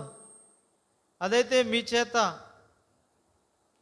మోషే నడిపించినప్పుడు అరణ్యం అలవాటైపోయింది వారికి, అక్కడక్కడే తిప్పాడు దేవుడు, అలవాటైపోయింది. ఇప్పుడు అలాంటిది కాదు. ఆచారాలు కొన్ని, అలవాట్లు కొన్ని క్రైస్తవ్యంలోకి వచ్చినాయి కదా, అలాగే మాట్లాడుతున్నాడు ఇక్కడ. అలవాటైపోయింది దాని చుట్టూ చుట్టూ చుట్టూ చుట్టూ ఎందుకు తిప్పాడు దేవుడు? అప్పుడు వారిలో ఉన్న ఆ తరం వారు, ఆ అవిధేయులు, అవిశ్వాసాలుగా పిలువబడేవారు రాలిపోయే వరకు తిప్పాడు. ఇంకా అవే పట్టుకొని దాని చుట్టూ తిరగమని కాదు ఉద్దేశం. అది దేవుని ఉద్దేశం ఆశీర్వాదం కొరకు కాదు, వాళ్ళు శాపం నెరవేర్చబడిన నిమిత్తం వాళ్ళందరూ పోవాలి. అదేరుగక్క అరణ్యయాత్ర అంటే అది తిరగడమే అనుకొని ఆత్మ నియమం క్రిందికి రాకుండా ఉంటారేమో. క్రొత్త నిబంధనలో మరింత జాగ్రత్తగా ఉండాలి. పాప మరణముల నియమం వెంబడి తిరిగినంత కాలము మరణమే కానీ జీవమునకు, నిత్య జీవమునకు పాత్రలు ఎంచబడం. అందుకే అంటాడు పౌలు 7వ అధ్యాయం రోమాపత్రికలో, అయ్యో మరణమునకు లోనగిట్టి శరీరం నుండి నన్ను ఎవడు విడిపిస్తాడు? ఆయనను ప్రభువైన యేసుక్రీస్తునందు కృతజ్ఞత చెల్లిస్తున్నాడు. ఎందుకంటే శరీర విషయంలో పాప నియమునకు, మనసు విషయంలో దైవ నియమునకు ఆయన లోబడిన కారణాన్ని బట్టి, క్రీస్తు యేసునందు ఆయన ఉంచబడిన కారణాన్ని బట్టి, క్రీస్తు యేసునందు జీవమునిచ్చే ఆత్మ యొక్క నియమం పాప మరణముల నుండి, నియమం నుండి విడిపించిన కారణాన్ని బట్టి ఆ సంగతులు ఎరిగి కృతజ్ఞత చెల్లిస్తున్నాడు. కానీ నీకు నాకు ముందు ఉంచబడింది. పౌలు వలే మనం కూడా జీవించాలని ప్రభు కోరుతున్నాడు. పాపపు సంబంధమైన సంగతులను విడిపించబడిన నిమిత్తం మన ఇష్టం కాదు, ఆత్మ నియమము అది ఎక్కడుందంటే క్రీస్తు యేసునందు జీవమునిచ్చు ఆత్మ యొక్క నియమములోనికి రావాలని ప్రభు కోరుతున్నాడు. నడిపించబడుతున్నారు వారు, అట్లా ఆత్మ నడిపింపులోనికి వాళ్ళు వస్తున్నారు. అందుకొరకే దూరంగా ఉన్నారు. వారు మునుపు తిరిగినట్టుగా తిరిగేదానికి లేదు. ఇప్పుడు భౌతికంగా నాయకుడని మోషేని తిరుగుబాటు చేశారు. అందుకే ఆయన అన్నాడు, సజీవులేండుగా నేను ఇంకా బతుకుండగానే మీరు ఎలా ఉన్నారు, నేను చనిపోతే ఎట్లా ఉంటారు? యెహోషువకి ఇంకా భయం వేసి ఉంటుంది, అందుకే భయపడ్డాడు. మెట్టుకు యెహోషువను దేవుడు ధైర్యపరిచాడు. యెహోషువ అయితే దేవుని మాట నుంచి అక్కడ తొలగిపోవట్లే. అందుకే చెప్తున్నాడు స్పష్టంగా, వార్త చెప్పేస్తున్నాడు, మీరు వెళ్ళి త్రోవ ఇంతకుముందు మీరు చూచింది కాదు. అక్కడైతే అలవాటు అయిపోయింది, మీకు కృత నిబంధనలు కూడా అలవాటు అయిపోయింది. సంఘంలో ఆరాధన, ప్రార్థన, వాక్యం అన్నీ కూడా అలవాటు అయిపోయాయి. వాటిలో పడి ఏమైపోయిందంటే ఇదే దైవత్వం, ఇదే నడిపింపు అనుకుంటున్నాం. కానీ మనము నేరుగా వాక్యం చదివి ఆత్మ ద్వారా మన హృదయంలో పరిశుద్ధాత్మ దేవుడు ఏం మాట్లాడుతున్నాడు, మనల్ని ఏం చేయమంటున్నాడు, ఈ సంగతుల విషయంలో దూరంగా ఉండటం వల్ల దేవుని చిత్తాన్ని గ్రహించలేని దుష్టస్థితి లేదంటే దౌర్భాగ్యమైన స్థితి సంఘాల్లోకి వచ్చింది, వ్యక్తిగతంగా వచ్చింది. అది ఎవరికి వారమే సరి చేసుకోవాల్సిన వారమే. ఆత్మ నడిపింపు, అందుకే ఆత్మనియమం ఎన్నిసార్లు మాట్లాడు, ఆత్మ చేత అంటాడు, దేవుని ఆత్మను కూడా అంటాడు. 14వ అధ్యాయంలో దేవుని ఆత్మ చేత అందరు నడిపించబడుదురా అంటాడు. చాలా స్పష్టమైన మాటలు క్రొత్త నిబంధనలో మాట్లాడబడుతూ ఉంటాడుగా. ఆత్మ నడిపింపు విడిచిపెట్టి ఎన్నిసార్లు మోషే నడిపించాడు. ఇంతకుముందు త్రోవ ఎవరు నడిపించారు? యెహోషువ కంటే గొప్ప నాయకుడైన మోషే, తిరిగిలేదు దానిలో. యెహోషువ కంటే మోషే గొప్ప నాయకుడే. అలాంటి మోషే నడిపించిన మార్గాన్ని గురించి అంటున్నాడు. అది కాదు ఇప్పుడు మీరు ఇంతకుముందు ఎప్పుడు చూసింది కాదు ఆ మార్గం, మీకు తెలియదు అసలు. అది మీరు దాని వెంబడి వెళ్ళాలంటే ఆ నిబంధన మందసం ఎక్కడ ముందు ఉంటే దూరంగా ఉండండి, త్వరపడి వెళ్ళిపోయేది కాదు అది. అక్కడ త్వరపడి వచ్చారు, ఇక్కడ త్వరపడి వెళ్తే మరణం. సమీపించొద్దు ఆయన్ని, దూరంగా వెంబడించండి. దాన్ని చూడండి, గురిపెట్టి చూడండి. ఆ యొక్క నిబంధన మందసాన్ని, నిబంధన మందసము మోయు లేవీలైనా యాజకులు చూడండి, దృష్టి వారి మీద ఉంచండి, గురిపెట్టి చూడండి. పౌలు స్పష్టంగా మాట్లాడతాడు. అనేకులు సిలువకు శత్రువులుగా ఉన్నారు, చూడండి వారి ప్రవర్తన ఫలాన్ని చూడండి, వారి క్రియలు చూడండి. అవన్నీ స్పష్టంగా మాట్లాడుతున్నాడు. దూరం నుండి చూచి వెంబడించండి ప్రభుని. నీకు నాకు అది కూడా ఒక హెచ్చరిక. అది తర్వాత, మీరు వెళ్ళు త్రోవ మీరెంతకు ముందుగా వెళ్ళినది కాదు, మీరు దాన్ని గుర్తుపట్టి వెళ్ళాలా. అప్పుడంటే మోషే వెళ్ళిపోవడమే, అది మరణమైన జీవమైన గొర్రెల్లాగా వెళ్ళిపోయారు. ఇప్పుడు కాదు, పరిశుద్ధాత్ముడు వచ్చాక వివేచన. ప్రభువైన యేసుక్రీస్తున్నప్పుడు వివేచన అవసరం లేదు. భూమి మీద ఆయన ఉన్నప్పుడు ఆయన ఏం చెప్తే చేసేయడం, ఎందుకంటే ఆయన ఉన్నాడు కదా, ఆయన చూసుకుంటాడు. సముద్రంలో వెళ్తున్నారు, వెళ్ళిపోవడమే. నడిచి రమ్మన్నాడు, నీళ్ళ మీద నడిచి వెళ్ళిపోవడమే. ఆయన ఉన్నాడు, ఏం చూసుకోకర్లే. అవిశ్వాసం అయితే పడ్డాడు, మళ్ళీ ఆయన ఉన్నాడు కదా, చెయ్యి ఇచ్చాడు, లేపాడు. ఆయన ఉన్నాడు. ఇప్పుడు ఆయన లేడు, శరీరధారిగా భూమి మీద ప్రభువు లేడు, పరిశుద్ధాత్ముడు ఉన్నాడు. అందుకే మీకు ఏం కావాలన్నాడు? వివేచన అవసరం. పరిశుద్ధాత్మ దినాలు వివేచన అవసరం. మీరు తెలుసుకోవాలా, మీరు గుర్తుపట్టాలా, మీరు స్పర్శించాలా, ఆత్మ నడిపింపు గ్రహించాలా, ఆయన స్వరం వినగలగాల. ఇది యెహోషువ నడిపింపు. మోషే అస్వాధీనం కాదు, ఇప్పుడు యెహోషువ స్వాధీనం. యెహోషువ నాయకుడు, మోషే కాదు. ఇప్పుడు అంతకుముందు నడిచినట్టు కాదు మీరు ఇప్పుడు, అలా కాదు, ఆత్రవ కాదు. ఇప్పుడు మీరు గుర్తుపట్టాలా. దేని చూచి? ప్రభువుని చూచి. నిబంధన మందసము, దాన్ని మోయు లేవీలని యాజకులు, వారిని చూడండి. వారిని చూచి మీరు గుర్తుపట్టి నడవలసిన సంగతి. చదవండి మళ్ళా. మీరు వెళ్ళి త్రోవ మీరు ఇంతకు ముందుగా వెళ్ళినది కాదు, మీరు దాన్ని గుర్తుపట్టవలన కనుక సమీపంగా మీరు నడువురాదు. ఆ మధ్యలో ఉంచాడు, కొత్త ఖాళీ ఉంచాడు. లేదంటే నిదానించి చూచి సమీపించేవారు దాని కొరకే. అట్ ద సేమ్ టైం వెనక్కి వెళ్ళిపోవడానికి లేదు. నియమ ప్రకారమైన కొలత ఇచ్చాడు, అంతవరకే ఉండాలా. ఇంకా వెనక్కి వెళ్తే నిబంధన మందసం కనబడదు. నీ ఇష్టం. ఇంకా నీ గురి ఉండదు, నిరీక్షణ ఉండదు, సహాయకుడు ఉండడు. దూరం అయిపోవడం కాదు, దగ్గరికి వెళ్ళడం కాదు. నియమించబడిన కట్టడలో నీవు ఉండగలగాల. ఆయనకి సమీపించి ఎవడు ఉండలేడు. ఆయన పెట్టిన నియమం ఉంది, నియమ ప్రకారము వెంబడించి వెళ్ళాలి. అది అక్కడ జ్ఞాపకం చేస్తున్నాడు. తర్వాత యెహోషువ ఇప్పుడు చెప్తున్నాడు, రేపు యెహోవా మీ మధ్య అద్భుత కార్యములు చేయను గనుక. మొదటిసారి ఈ మాటలు చెప్తున్నాడు. మోషే చాలాసార్లు చెప్పాడు ఈ మాటలు. పరిశుద్ధత విషయమై, తమ్మును తాము పరిశుద్ధపరచుకునే విషయంలో, దేవుడు మాట్లాడే విషయంలో, దేవుని సన్నిధి వారుతున్నప్పుడు ఎలా పరిశుద్ధపరచుకున్నారు పలుమార్లు చూచాము ఆ మాటలు గతంలో. ధర్మశాస్త్రం 5 పుస్తకాల్లో మోషే చెప్తున్నప్పుడు కొద్దిసార్లు చూసాం మనం ఆ మాటలు. మిమ్మల్ని పరిశుద్ధపరచుకోండి, మీ ప్రభు వస్తాడు, మీరు పరిశుద్ధపరచుకోండి, దేవుడి మీద మీ మధ్య అద్భుత కార్యాలు చేస్తారు, పరిశుద్ధపరచుకోండి చెప్తూ వచ్చాడు. దాన్నే యెహోషువ ప్రారంభించాడు. ఇప్పుడు యెహోషువకి ఇది అనుభవంలోంచి నేర్చుకున్నాడు. ఇది ఖచ్చితమైన పరిశుద్ధత, అది యాకోబు నుంచి ఉంది, అది కొత్తదేం కాదు. అక్కడ నుండి ఆ పరిశుద్ధత అవసరం. మిమ్మల్ని మీరు శుద్ధిపరచుకోండి, మీ వస్త్రాలు మార్చుకోండి. కాబట్టి బేతేలుకి వెళ్తున్నాడు. 35వ అధ్యాయం ఆదికాండంలో యాకోబు కూడా తన ఇంటి వరకు అలాగే చెప్పాడు. ఇప్పుడు ఇశ్రాయేలుకి బోధించబడుతుంది ఈ మాట. మోషే ద్వారా పలుమార్లు అరణ్యయాత్రలో వారికి చెప్పబడింది.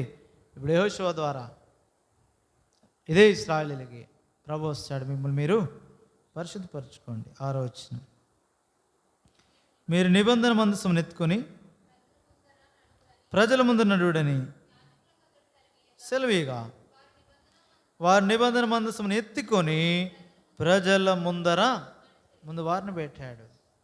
దేవుని క్రమమే పెట్టాడు. దేవుడు అదే చెప్పాడు యెహోషువతో. తర్వాత సంగతులు కనబడతాయి మనకి. దేవుడు అదే చెప్పాడు. ముందు నడవలసింది వారు. నిజానికి యాత్రలో వారికి మోషే ఇచ్చిన క్రమం వేరే. సంఖ్యాకాండం 2వ అధ్యాయంలో వేరు. మధ్యలో ఉండాలి. నిబంధన మందసం ఎక్కడ ఉండాలా? మధ్యలో ఉండాలి. ముందు ఎవరు వెళ్ళాలా? యూదాపాళెం వెళ్ళాలా. యూదాపాళెం రూబేన్ పాళెం వెళ్ళాక మధ్యలో నిబంధన మందసం వెళ్ళాలి. వెనకాల ఎఫ్రాయిం పాళెం, మిగిలిన దాని ఇల్లు వాళ్ళు ఉంటారు. ఆ క్రమం కాదు. ఇప్పుడు ఆత్మ నడిపింపు మారింది. ఇప్పుడు వ్యూహం మారింది. అందుకే అంటాడు ఇక్కడ పరమగీతంలో వ్యూహిత సైన్య సమభీకర రూపిణి అంటాడు. వ్యూహం దేవుడు ఇచ్చాడు. ఎప్పుడు ఒకటి కాదు. మోషేకి ఇలా ఇచ్చాడు కాదు, యెహోషువకు అలాగే ఇచ్చాడు కాదు. నీకేమి ఇస్తున్నాడు, నాకేమి ఇస్తున్నాడు, చాలా ప్రాముఖ్యం. ఆత్మదేవుడు నీతో నాతో ఉండగా క్రొత్త కీర్తన ఉంచుతాడు, నూతనమైన గీతం ఉంచుతాడు, నూతన మార్గం చూపిస్తాడు, నూతన ఆత్మతో నడిపించబడతాం, నూతన మనస్సు నీకు నాకు ఇస్తాడు, నూతన స్వభావం కలిగి ఉంటాం. పాతవి కాదు, పాతవి గతించను, ఇదిగో క్రొత్తమైన అన్నాడు. కాబట్టి నూతన సృష్టిగా చేయబడిన మనము ఆ ఆత్మ ద్వారానే నడిపించబడాలి. ఆ వాక్యం అంతా నూతనంగా కనబడుతుంది మనకి చదివినప్పుడల్లా. ఎందుకంటే నీకు దినములు గతించే కొలది నీ జీవితంలో నూతన దినం వచ్చినప్పుడు నూతనంగా నడిపిస్తాడు. గతంలో కూడా వేరే అదే వాక్యంలో వేరే మాటలు మాట్లాడి ఉండొచ్చు, వేరే అర్థం ఇచ్చి ఉండొచ్చు. అప్పుడు పిల్లవాడిని ఏంటి, నీ పిల్లవాని మీద తలంచాను, పిల్లవాని మీద యోచించాను, అలాగే మాట్లాడాను. ఇప్పుడు పెద్దవాడిని ఎత్తిని పిల్లవాని చేష్టలు మానివేశాను. మెచ్యూరిటీ వస్తుంది.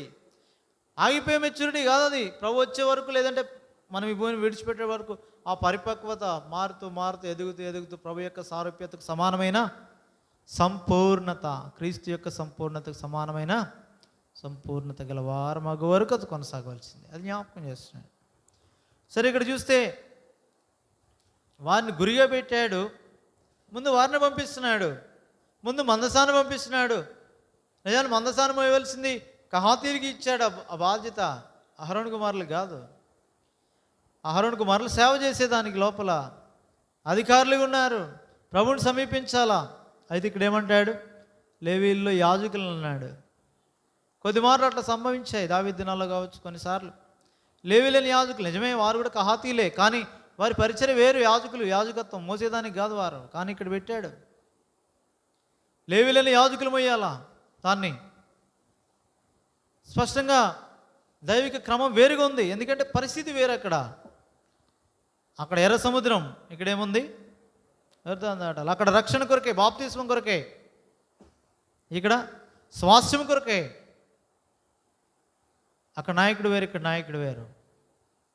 కానీ అదే ప్రజలు అనగా దేవుని కొరకే ఏర్పరచబడిన వారు దేవుని చిత్తములో ఆ స్థానంలో ఉండాలి. అది వారి విషయమే దేవుడు చూస్తున్నాడు. 7వ వచనం, ఇన్ని చేసిన తర్వాత ఇవన్నీ దేని బట్టి చేశాడు? ఆత్మ నడిపింపుని బట్టి చేశాడు. మునుపున్న ఆత్మ నడిపింపు అంటే ఏ ఆత్మ? అప్పుడు వారికి మొదటి అధ్యాయంలో చెప్పాడు, ధర్మశాస్త్రంలోని ఏదైతే మోషే ఇచ్చాడు ప్రతి ఆజ్ఞ దానిని బట్టే చేశాడు. ఇక్కడ వరకు యెహోషువ అటు వేగు చూడడం కానివ్వండి, 3 దినాలు ఉండమండం కానివ్వండి, లేదంటే ముందు మీరు రూబేనీలు గాదీలు మనుష్యార్థం గోత్రం మీరు మీ సహోదరులతో ముందు వెళ్ళాలని చెప్పే సంగతులు కానివ్వండి, ఇవన్నీ కూడా ఇప్పుడు ఇక్కడ యోర్దానుకు ఆ తీరం వద్ద, ఆ నది గట్ల యొద్ద ఈ 3 దినాలు ఉన్న సంగతులు కానివ్వండి, ఇవన్నీ కూడా దేవుని చిత్త ప్రకారము యెహోషువ చేసిన కారణం చేత ఇప్పుడు దేవుడు మాట్లాడుతున్నాడు. అప్పుడు యెహోషువ ఇట్లా, నేను మోషేకు తోడేండినట్లు నీకును. ఇప్పుడు ఆ మాట ఎందుకు వాడాడంటే, మునుపు వాడినట్టు కాదు, మునుపు చెప్పేశాడు మోషేకు తోడైనట్టు నీకు తోడే అంటానని ఆయన చెప్పాడు, ఇక్కడ ప్రజలు చెప్పారు. ఇప్పుడు చెప్పే మాట ఆ మాట ఈ మాట వ్యత్యాసం ఉంది. అది వాగ్దానం, ఇది నెరవేర్పు. ఇప్పుడు నెరవేరుస్తాను. ఎందుకంటే అదే మోషే ప్రవర్తించినట్టు, నా ఎదుట మోషే ఎట్లా ప్రవర్తించాడు, నువ్వు అట్లా ప్రవర్తించావు కాబట్టి అంతకంటే శ్రేష్టంగా ప్రవర్తించినట్టు కనబడుతున్నాడు ఇప్పుడు 2వ అధ్యాయం ప్రకారం మనం చూస్తే.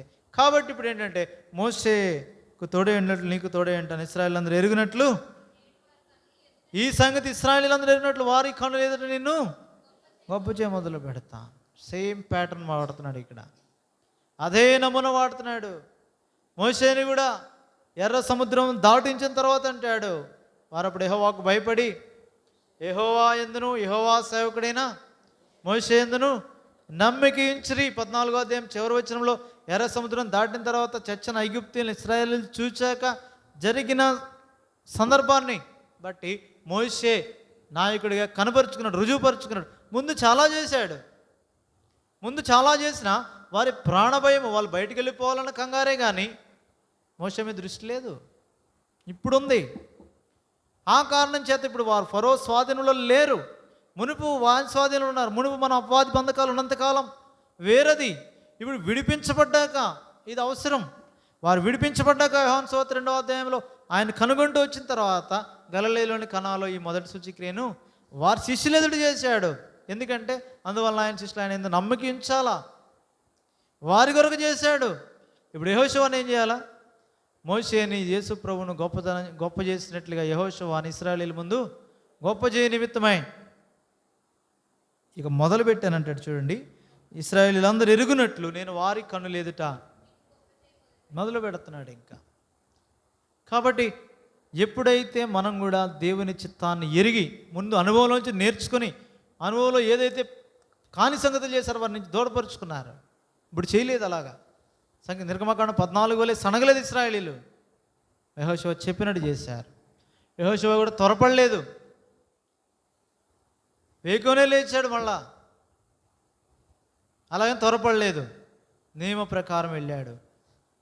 మోషే అయితే దేవుని పరిశుద్ధత విషయంలో పొరపాటు జరిగిపోయింది అక్కడ. ఇక్కడ యెహోషువ విషయంలో దేవుని పరిశుద్ధత విషయంలో ఆయన సన్మానించే విషయంలో పొరపాటు జరగకుండా నిమిత్తమే డిస్టెన్స్ పెట్టాడు. ఇప్పుడు త్వరపడి వెళ్ళిపోకూడదు, మీకు ఇంత దూరం ఉండాలి, మీకు అన్ని జాగ్రత్తలు తీసుకున్నాడు. ఇప్పుడు దేవుడు మాట్లాడుతున్నాడు, నేను మోషేకు తోడైనట్లు నీకు కూడా తోడై ఉంటున్నాను వాగ్దానం ప్రకారం. ఎందుకంటే వాగ్దానం చెప్పాడు కాబట్టి ఆయన నమ్మదగిన వాడు. కానీ ఇప్పుడు ఎవరు తెలుసుకోవాలా?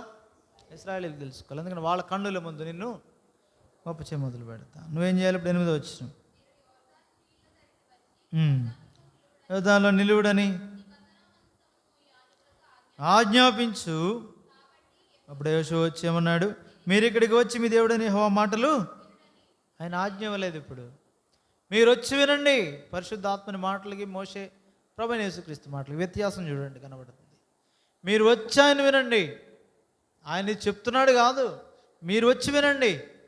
ఆ తర్వాత చెప్తాడు. అలాగ ఆయన ఏం చెప్పాడు? దేవుడు చెప్పాడు ఆజ్ఞాపించంటే, ఈయనేం చేస్తున్నాడు? మీరు ఇక్కడికి వచ్చి మీ దేవుడిని యెహోవా మాటలు వినడని ఇశ్రాయేలుకి ఆజ్ఞాపించి ఆయన మాటలు ఇవి ఇప్పుడు చెప్తున్నాడు. మోషే నేరుగా చెప్పేశాడు, దేవుడు చెప్పిన మాటలు ఇది, దేవుడు ఎలా చేయమన్నాడు. మోషేతో దేవుడు ముఖాముఖిగా మాట్లాడు, ఇశ్రాయేలీయులు ఎరుగుదురు. ఇశ్రాయేలీయులకు చూపించిన ఇశ్రాయేలీయులు తప్పిపోయారు 32వ అధ్యాయం నిర్గమకాండంలో. అయినప్పటికీ వారు ఎరుగుదురు, మోషే దేవుడి దగ్గర ఉన్నాడు, దేవుడితో మాట్లాడతాడు, దేవుడు మోషేతో మాట్లాడతాడు ముఖాముఖిగా. దేవుడే చెప్పేశాడు ఆ సంగతి. నా వలె మోషే వలె ముఖాముఖిగా నాతో మాట్లాడేవాడు ఇంకెవడు లేడు ఎప్పుడు ఉండడానికి కూడా చెప్పేశాడు. ప్రవక్తలు కళ్ళల్లో మాట్లాడతాను, దర్శనాలు ఇస్తాను, కానీ ముఖాముఖిగా మోషేతోనే మాట్లాడేది. మిరియాంతో అహరోనుతో చెప్పాడు సంఖ్యాకాండం. మేటికి ఇక్కడ యెహోషువ విషయంలో కూడా ప్రజలు ఎరగాలి ఇప్పుడు. అందుకొరకే ఆయన చెప్పిన మాటలు చెప్తాను రండి. ఇప్పుడు ఆజ్ఞ ఇచ్చాడు. తర్వాత 10వ వచనం, వారితో ఇట్లా నేను సర్వలోకనాథుని నిబంధన మంచం మీకు ముందుగా యొర్దానుని దాటబోచుంది. ఆయనకి పేరు పెట్టాడు ఇప్పుడు, సర్వలోక సర్వలోకనాథుని నిబంధన మాదిరి. మీకే దేవుడు అనుకుంటున్నారేమో. మీ దేవుడు యెహోవా మీకే భద్రత, లేదంటే మీకు శ్రమ వస్తే ఆయన దేవుడు, లేదంటే మీ మధ్య ఉన్నాడు ఇంతవరకు అనుకుంటున్నారేమో. కాదు, మీరు దాటి వెళ్ళే దేశానికి కూడా ఆయనే దేవుడు. సర్వలోక ఆయన నిబంధన వెళ్తుంది. బలపరిచాడు ముందు ఆ ఒక్క మాటతో. మనకే కాదు దేవుడు, సర్వలోకానికి దేవుడు. అదే అంటాడు యోహాను పత్రికలో, మీ పాపములకే కాదు సర్వలోకం ప్రతి మానవుని యొక్క పాపమునకు ఆయన ఏం చేస్తాడు? ప్రాయశ్చిత్తం చేస్తున్నాడు. శాంతికరమైన ఉన్నాడు. ఆ శాంతికరమైన జలముల దగ్గరికే నడిపిస్తున్నాడు. ఇప్పుడు అది ఎప్పుడు శాంతికరము? వీరు యోర్దాను దాటి మధ్యలో నించున్నాక. అంటే ముందే చెప్పేస్తాను ఆ సంగతి.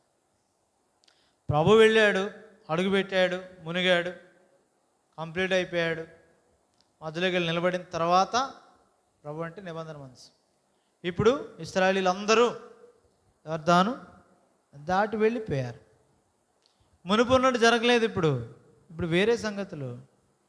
ప్రభు వచ్చాడు, ప్రభుకు సాదృశ్యం. ప్రభు యేసుక్రీస్తు వచ్చినప్పుడు యోర్దానులో ఆ పాపం ఉన్నది, అది కాలు పెట్టాడు, పాపముగా చేయబడ్డాడు, ఇమ్మర్స్ అయిపోయాడు దానిలో, పాపముగా చేయబడ్డాడు. తిరిగి లేచాడు. ఆయన శరీరం అనే తెర ద్వారా ఒక మార్గం ఏర్పరిచాడు. ఆయన రక్తం పట్టుకుని దానిలో ప్రవేశించే ధైర్యం ఇచ్చాడు. అది ఇక్కడ ఈ నిబంధన మందస్సమును మోయి యాజకులను గురించి మనం చూస్తే కంప్లీట్ పిక్చర్ అది. ప్రభువు యేసుక్రీస్తు సంపూర్తిగా దానిలో మునిగాడు. వీళ్ళేమీ మునగలే, మొత్తం ఆయన మునిగాడు. అంటే ఆయన మన పాపం విషయమే పాపముగా చేయబడ్డాడు, చనిపోయాడు, సమాధి చేయబడ్డాడు, తిరిగి లేపబడెను రాయబడింది లేఖనముల ప్రకారం. చూపిస్తున్నాడు ఇక్కడ. దేనికి? అది రక్షణ కొరకే మాత్రమే కాదు, దానికి ఆయనే. కానీ నిత్య జీవం ఇచ్చుటకు కూడా ఆయనే, స్వాస్థ్యములో చేర్చుకోవడానికి కూడా ఆయనే, అన్నీ ఆయనే. ఎర్ర సముద్రం దాటించినప్పుడు బాప్తిస్మము ద్వారా ఆయనే.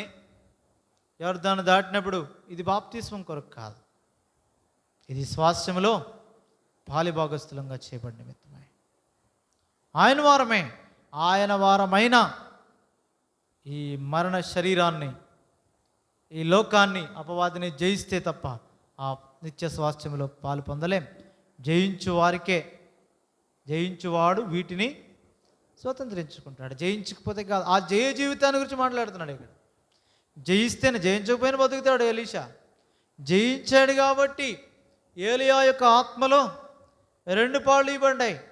చివరికి ఏం దాటాడు? యోర్దాను దాటాడు. అది దాటం కష్టం, సామాన్యులు దాటలేరు. పోనీ వెళ్ళేటప్పుడు ఏలియా ఉన్నాడు, వచ్చినప్పుడు ఏలియా లేకపోయినా దాటగలిగే సామర్థ్యత కలిగిన వాడు ఎలీషా. క్రయం చెల్లించాలి. అందుకే ఇక్కడ ఆ మాటలు అంటాడు కదా, చూడండి 3వ అధ్యాయం, యోషువ గ్రంథం 3వ అధ్యాయం చదివిన తర్వాత వచ్చినప్పుడు చూద్దాం. ఇక్కడ ఆ దేవునికి మొదట ఏమన్నాడు?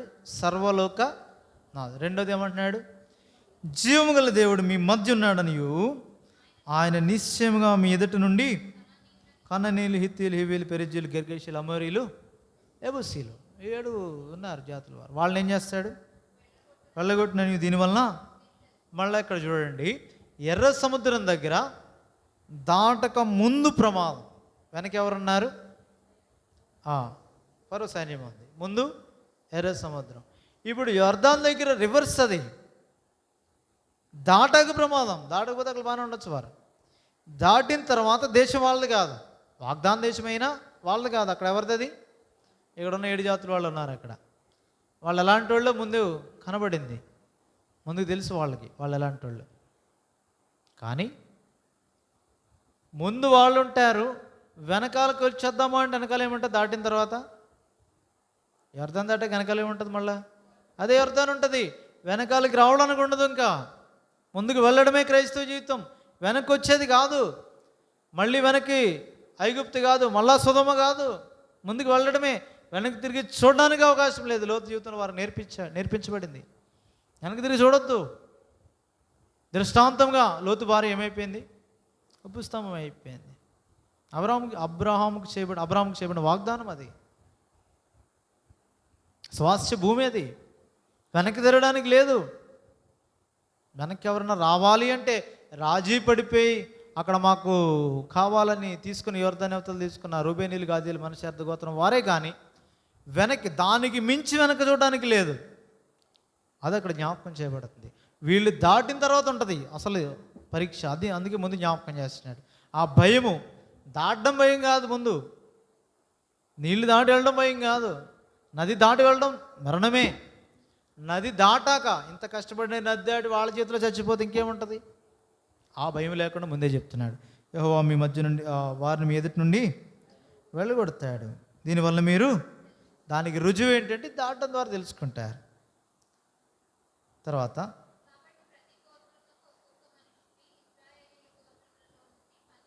12 మనుషులను ఏర్పరచుకోండి. సర్వలోకనాథులకు యెహోవా నిబంధన మందసము యాజకుల అరికాళ్ళు ముట్టగానే యోర్దాను నీళ్ళు అనగా ఏగు నుండి పారు నీళ్లు ఆపుబడి ఏకరాశిగా నిల్చును. పొర్లిపారు దాని యొక్క ఇంటెన్సిటీ చెప్తున్నాడు. దాని ఏ ఫోర్స్లో వెళ్తుందో గట్ల వరకు వచ్చేస్తుందంట. కోతకాలం మంది వాళ్ళు దాటుతున్నారు. దాటాక మొదటి నెలలోనే 10వ దినాన వాళ్ళు అక్కడికి వెళ్ళారని రాయబడిన తర్వాత గిల్గాల్లో దిగారు. కాబట్టి కోతకాలంలో వెళ్తున్నప్పుడు అవన్నీ గట్లకు పైకి దాదాపు ఫ్లడ్లా అంటే వరదలాగా ఉంటుంది. అది అంతగా పారుతుంది. అది నాలో పైనుంచి వస్తుంది. వీళ్ళు కింద దాడుతున్నారు. ఫోర్స్ చాలా గట్టిగా ఉంటుంది. కాబట్టి అతి బలవంతులైన బలశూరులు తప్ప ఎవరిదాన్నది దాటలేరు. ఇప్పుడులా బోట్లు పవర్లు లేదంటే మెకానికల్ కానీ ఎలక్ట్రికల్ సిస్టమ్స్ లేవు. అప్పుడు మ్యాన్ పవరే. అది దాటి వెళ్ళాలంటే ఈత తప్ప ఇంకోటి లేదు. దేని మీద ఆధారపడ్డానికి లేదు. కర్రల మీద చెక్కల మీద ఆధారపడ్డానికి కూడా లేదు. ఎందుకంటే అది కూడా కొట్టుకుపోతాయి. దాని వెయిట్ని కూడా ఇలా మొయ్యవలసి ఉంటుంది. ఈత కొట్టడమే. అందుకొరకే ముందు అధ్యాయంలో వేగు పంపించడానికి పంపిన యెహోషువ ఖచ్చితంగా ఇద్దరు ఏం చేయాలా? యోర్దాను ఎలా దాటాలా?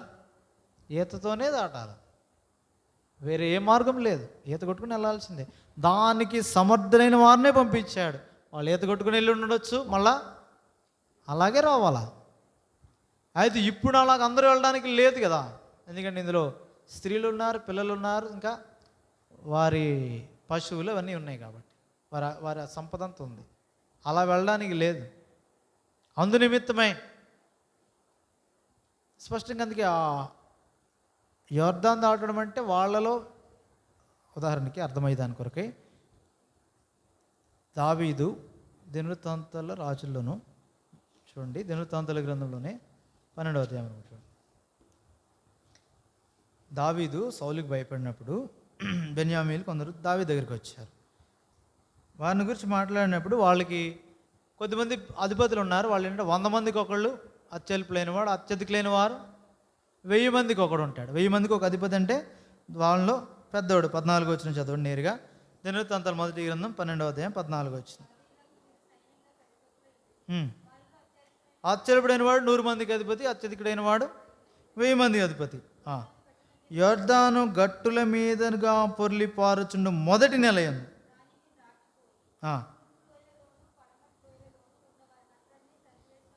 అంటే ఏంటి? అంత బలశూరులే వాళ్ళ క్యాప్టెన్స్ లేదంటే అధిపతులు. వాళ్ళు ఎవరిది? దావీదు దగ్గర. వాళ్ళు ఎలాంటి వాళ్ళు అంటే ఈ గట్ల మీదుగా పొర్లి పారుతున్న అంత లెవెల్, హై లెవెల్ అంటే ఇప్పుడు గోదావరికి పక్కన గట్లు ఉన్నాయి. అంత లెవెల్ వాటర్ వచ్చినప్పుడు అంత ఫోర్స్గా, అది కూడా ప్లేన్గా కాదు, పైనుంచి పడుతూ ఉంటుంది. అది స్లోపీగా ఉంటుంది. అది అలాంటి నదిని దాదాపు వాటర్ ఫాల్స్లో ఉంటుంది. అలాంటి నదిని దాటిపోయి వేరే శక్తిని వాడి కాదు, మానవ శక్తితో లేదంటే శరీర బలముతో దాటి వెళ్ళి అక్కడ తరిమారంట వాళ్ళందరినీ. వాళ్ళు ఎవరంటే అలాంటి వారు అధిపతులు ఇక్కడ. అందుకే స్పష్టంగా అంటాడు, యోర్దాను నది అది కూడా గట్ల వరకు పారి పొర్లే కాలమైన ఏ నెల అన్నాడు? మొదటి నెల, కోతకాలం అన్నాడు. మరి వీళ్ళు కూడా మొదటి నెలే కదా దాడుతున్నారు.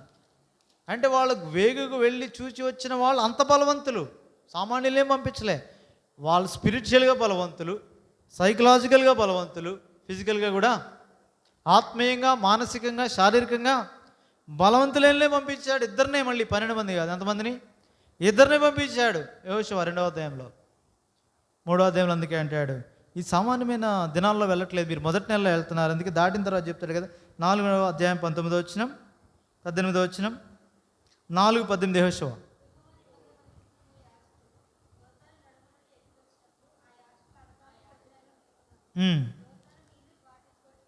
ఎప్పటి వెళ్ళని మరలి దాని గట్లన్నిటి మీద పొర్లి పారెను.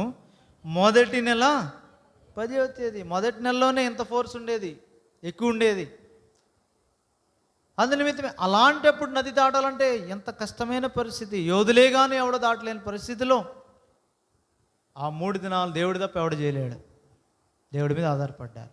పరిస్థితి అంత తీవ్రత తీసుకొస్తాడు దేవుడు. అది నీకు ఇప్పుడు దానికి ఎందుకు జ్ఞాపకం చేశానంటే, ఈ సందర్భాలన్నీ మిగిలిన నెలలో దాటించవచ్చు కదా, కాదు. పరిస్థితి యొక్క తీవ్రత నీకు నాకు మన యొక్క నిస్సహాయ స్థితిని చూపిస్తాడు దేవుడు. అక్కడ తానే మనకు బలం, ఆయనే అన్ని చేయించగలడు, ఆయనే దాటించగలడు. అది చూపించాలి దేవుడు. నేను కాదు, క్రీస్తే బ్రతుకులో చూపించాలా అంటే ఈ పరిస్థితులు రావాల్సిందే. అంతా సాఫీకి వెళ్తే అది రాదు. నా బలం అంటాను, నా శక్తి అంటాను, నేను ఇలా చేశాను కాబట్టి అంటాను, నా ప్రార్థనా జీవితం అంటాను, నా భక్తి జీవితం అంటాను. అవి అనకుండా నిమిత్తమే దేవుడు తీసుకొస్తాడు వాటిని. విజయం ఆయన ఇస్తాడు. అందుకే వీటన్నిటిలో మనం అత్యధిక విజయము పొందుచున్నామంటున్నాడు. కాబట్టి ఆ స్థితిలోకి వారిని తెచ్చాడు ఇప్పుడు. కాబట్టి వారు అంత స్థితిలో కూడా, అంటే గట్ల మీద నుంచి పొర్లి పారే స్థితిలో, యోధుడు తప్ప ఎవడో దాటలేని స్థితిలో దేవుడు దాటించగలడు. ఎవరంటే వీళ్ళే యాజకులు, వీళ్ళే లేవీలేని యాజకులు. ఎవరు వీళ్ళు? ఏం చేస్తున్నారు? సర్వలోకనాథుని నిబంధన మందస్సు. ఎవరైనా సజీవుడగు దేవుడు ఎక్కడున్నాడు? ఇశ్రాయేలు ప్రజల మధ్యలో ఉన్నాడు. గ్రహింపంతా ఇచ్చేశాడు ఒకేసారి యెహోషువ, కొద్ది మాటలు అందరికి. అంతేకాదు, మీరు దాటిన తర్వాత ఎర్ర సముద్రము ముందు మీ పితరులకున్న అనుభవం ఇప్పుడు మీకు ఎక్కడుంటుంది? యొర్దాను దాటిన తర్వాత ఉంటుంది. అది మళ్ళీ గట్ల మీదుగా పొర్లి పారుతుంది 4వ అధ్యాయంలో. ఇప్పుడు ముందు ఎవరున్నారు? శత్రువులు, వారు స్వాధీనము చేసుకోవలసిన వారు ముందున్నారు. వెనక్కి రాలేరు. ఖచ్చితంగా ఏం చేయాలా? ముందుకే వెళ్ళాలా. ఇది క్రైస్తవ జీవితం. వెనక్కి వచ్చేది కాదు, ముందుకు వెళ్ళేదే, విజయం పొందేదే. పరాజయం అపజయం ఎక్కడ వారి కొరకు ఇవ్వలే. వారు దేవుని వాక్యం అనుసరించినంతసేపు విజయమే. అదే జ్ఞాపకం చేస్తున్నాడు. అదే మార్గం పెట్టాడు వారికే కదా, నీకు నాకు కూడా. సరే, తర్వాత చదవండి.